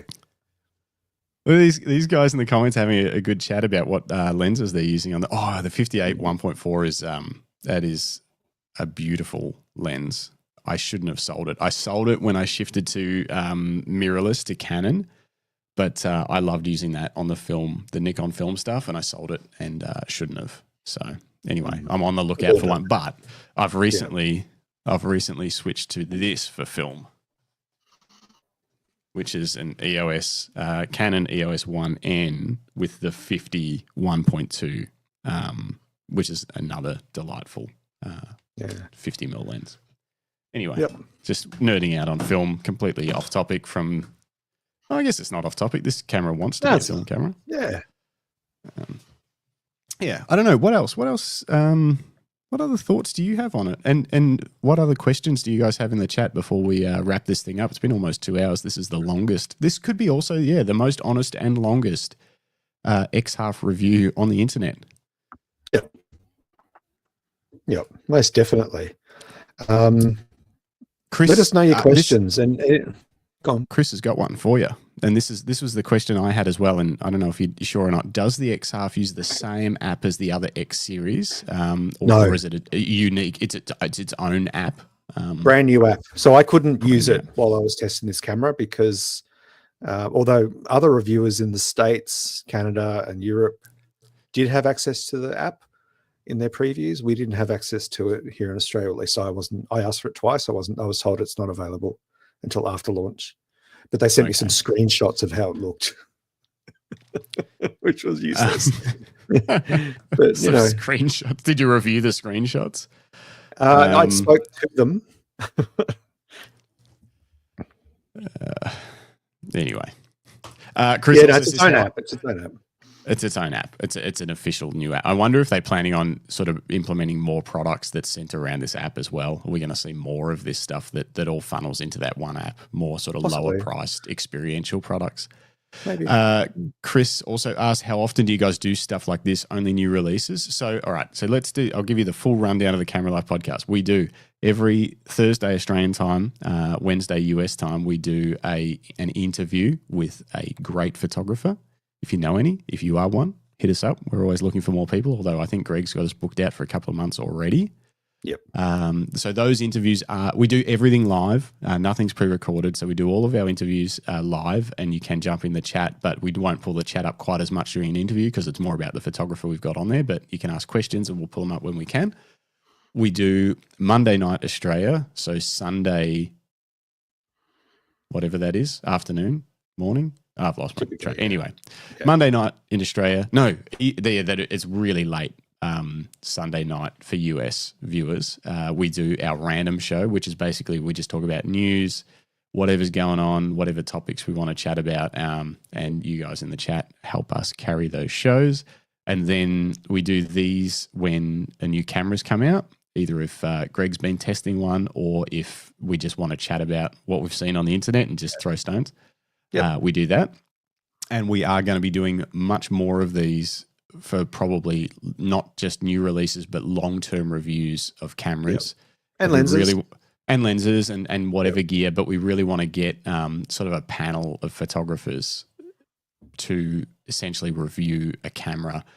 Anyone that's had hands-on experience with that camera, we want to try and get 3, 4, 5 people even on one, big 2-hour episode and just do a massive deep dive on a piece of gear.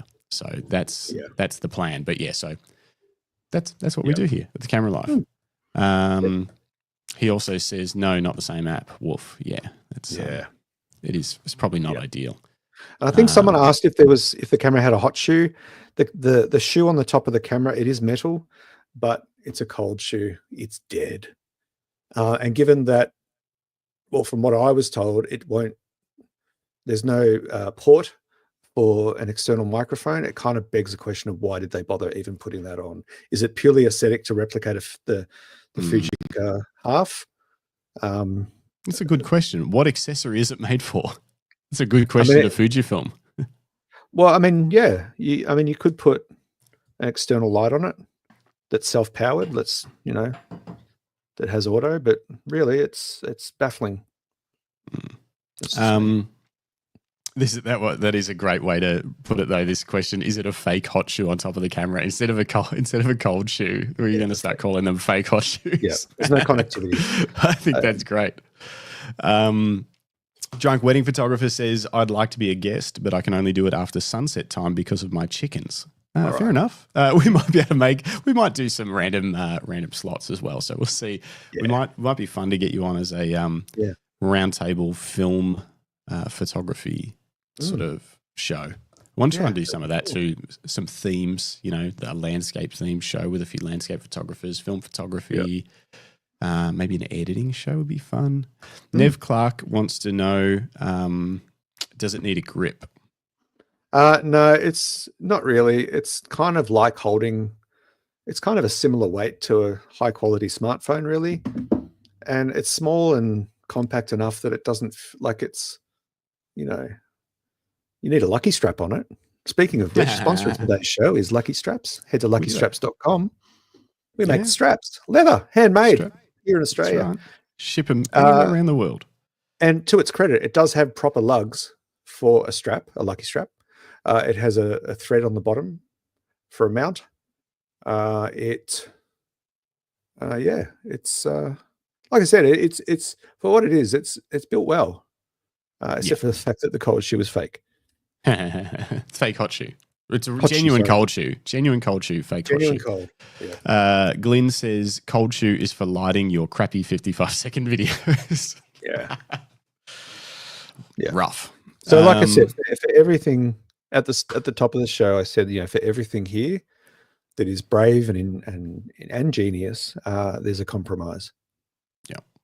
Yeah. Jason says, can you lock the manual focus and just shoot like hyperfocal distance?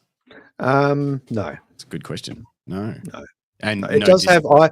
It does have eye tracking. It has face and eye detection for humans only. It doesn't have any subject or animals or anything like that. It's really simple. And it was reasonably sticky. The eye autofocus, it tracked okay, but it's yeah. But the problem with that is that the focus is so slow that by the time it's actually taken the shot, it's probably out of focus. If someone's moving. Yeah. Oh, that's not cool. No distance scale for manual focus, so nothing like that. No. You're just gonna have to eyeball it. The one thing I will say that with the screen, there's a lot of info like overlay on the screen, so it takes up a lot of because the screen's so small. The overlay of info that we all are used to on a typical camera screen, that's 3 inches in that. What is it? A 3:2 aspect ratio usually. It's cluttered. It feels cluttered because a good third of the screen is lost to data, and info, and so it's compromises. This is actually a really great point. Now we're starting to get the usability and long-term sort of at-home good side of. I call things at-home good. Sometimes things seem like they're in-store good, or these days online good. But then you get them home and you start using them, and there's often the pain for me with camera bags. You think it's going to solve all your problems, and often it doesn't. And this is one of those questions. Would you trust the eye autofocus for the film camera mode, the mode where you can't review your images and that kind of stuff?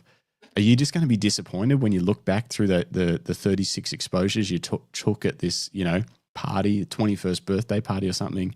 Would you trust the eye autofocus for that when you can't review the images? No, I'm pretty sure. I haven't had this confirmed because I couldn't read the instruction manual, but I'm fairly certain that when you go into film mode, it's either straight autofocus or manual focus. When you're in film mode, there's a distance scale that you can actually move back and forth if you're in manual focus. Can you show us that on the screen, or will that not work? So you can see.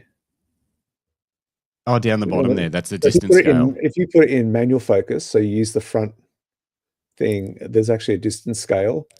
Eye autofocus doesn't work in film camera mode. I'm fairly positive. Which makes sense because you would have to have some sort of thing in the OVF to tell you what it's focusing on, and that obviously can't happen. So that makes sense that when you turn the back screen off, you can't. I mean, it could still be tracking it, but you would have no feedback as to whether it's actually working or not.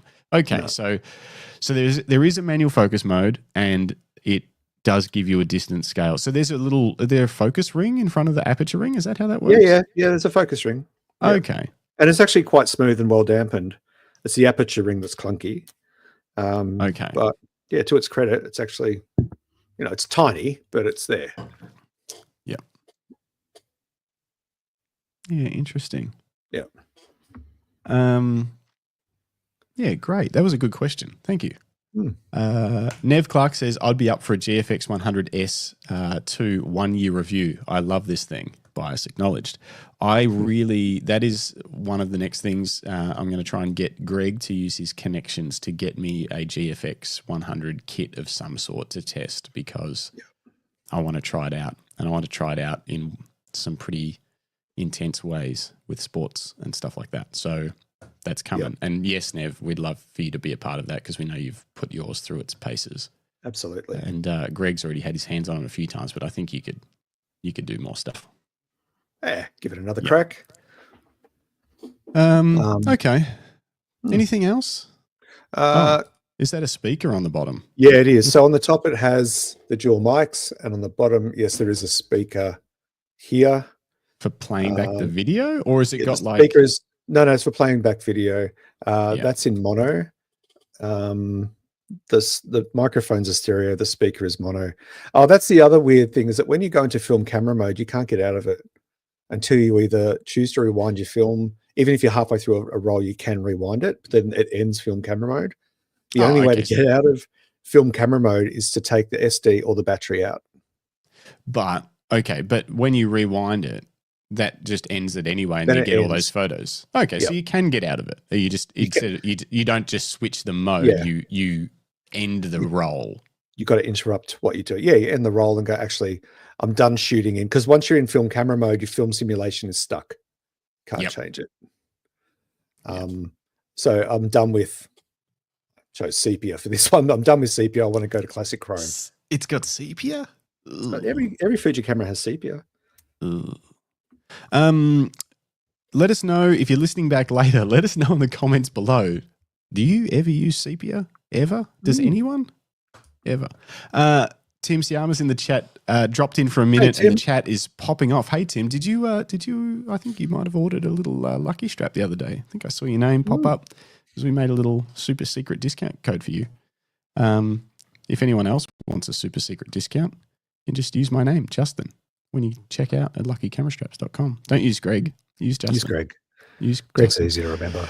Justin's cooler. Was it Justin, Justine, Jason? But Greg is just Greg. Justin will definitely work. And Greg will too. He says, love a bonus episode. I'm a Fuji fan, but this isn't for me. I'm sure it'll be fun, but too limiting for anything serious. And yeah, I guess that's where we're all kind of sitting. Not for serious. Yeah. It is for kicks.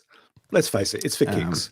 Oh, you've already got your strap already, Tim. That's cool. It's on the Nikon ZF and looks amazing. If you get it, if you get a chance, send us a little picture, a little phone picture or something. Yep. Paul Henderson, good to see you. Paul says about the X Half, it just feels like a baby. Only its parents would love it, or perhaps Fuji parents. Yeah, true. Could be.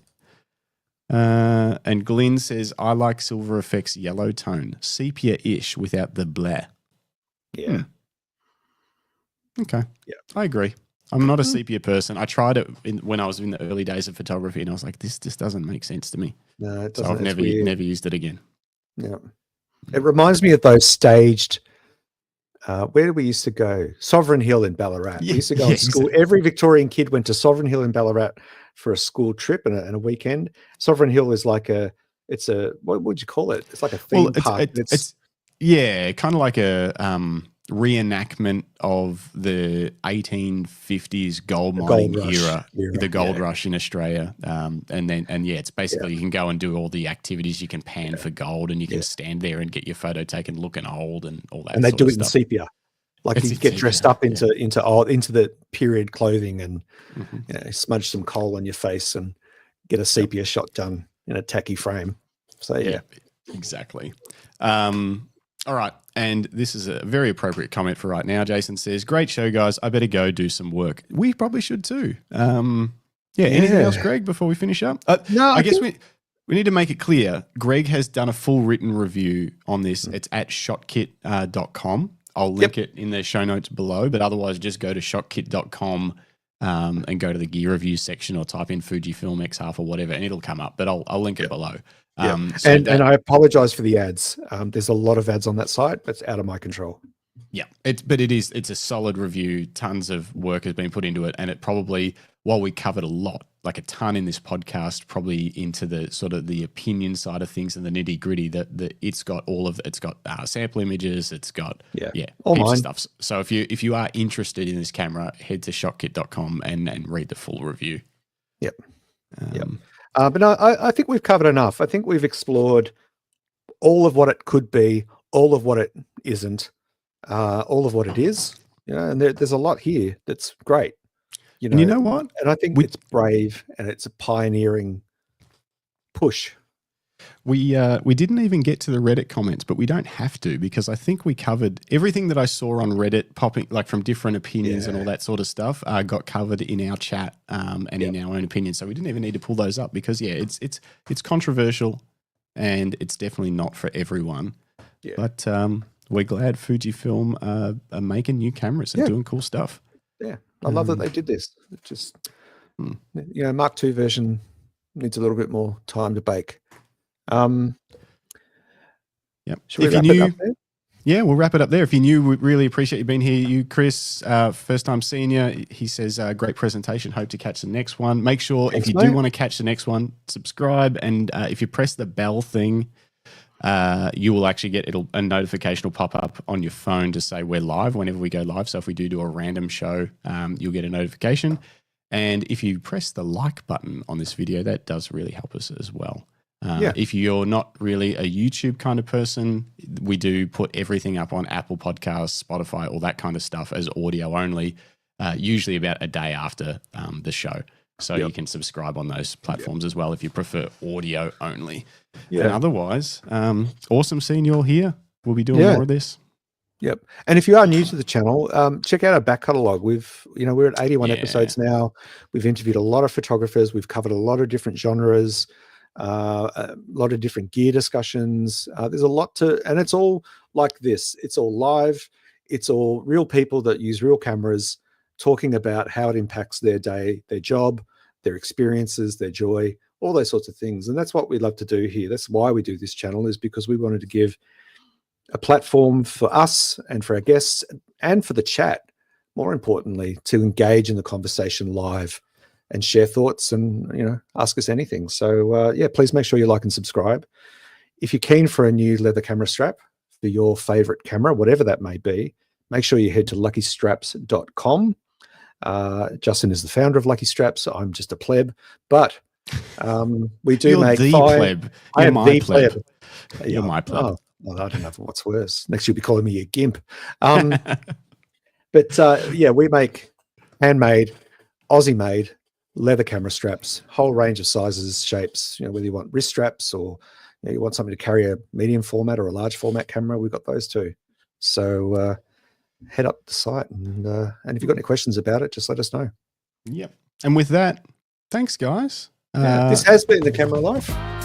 Thanks Nev. Thanks the drunk wedding photographer. Thanks Eric. Thanks Chris, Jason, everybody. Glenn, Tim, Paul, everybody. It's good to see you. Have a good weekend, everyone. Be safe.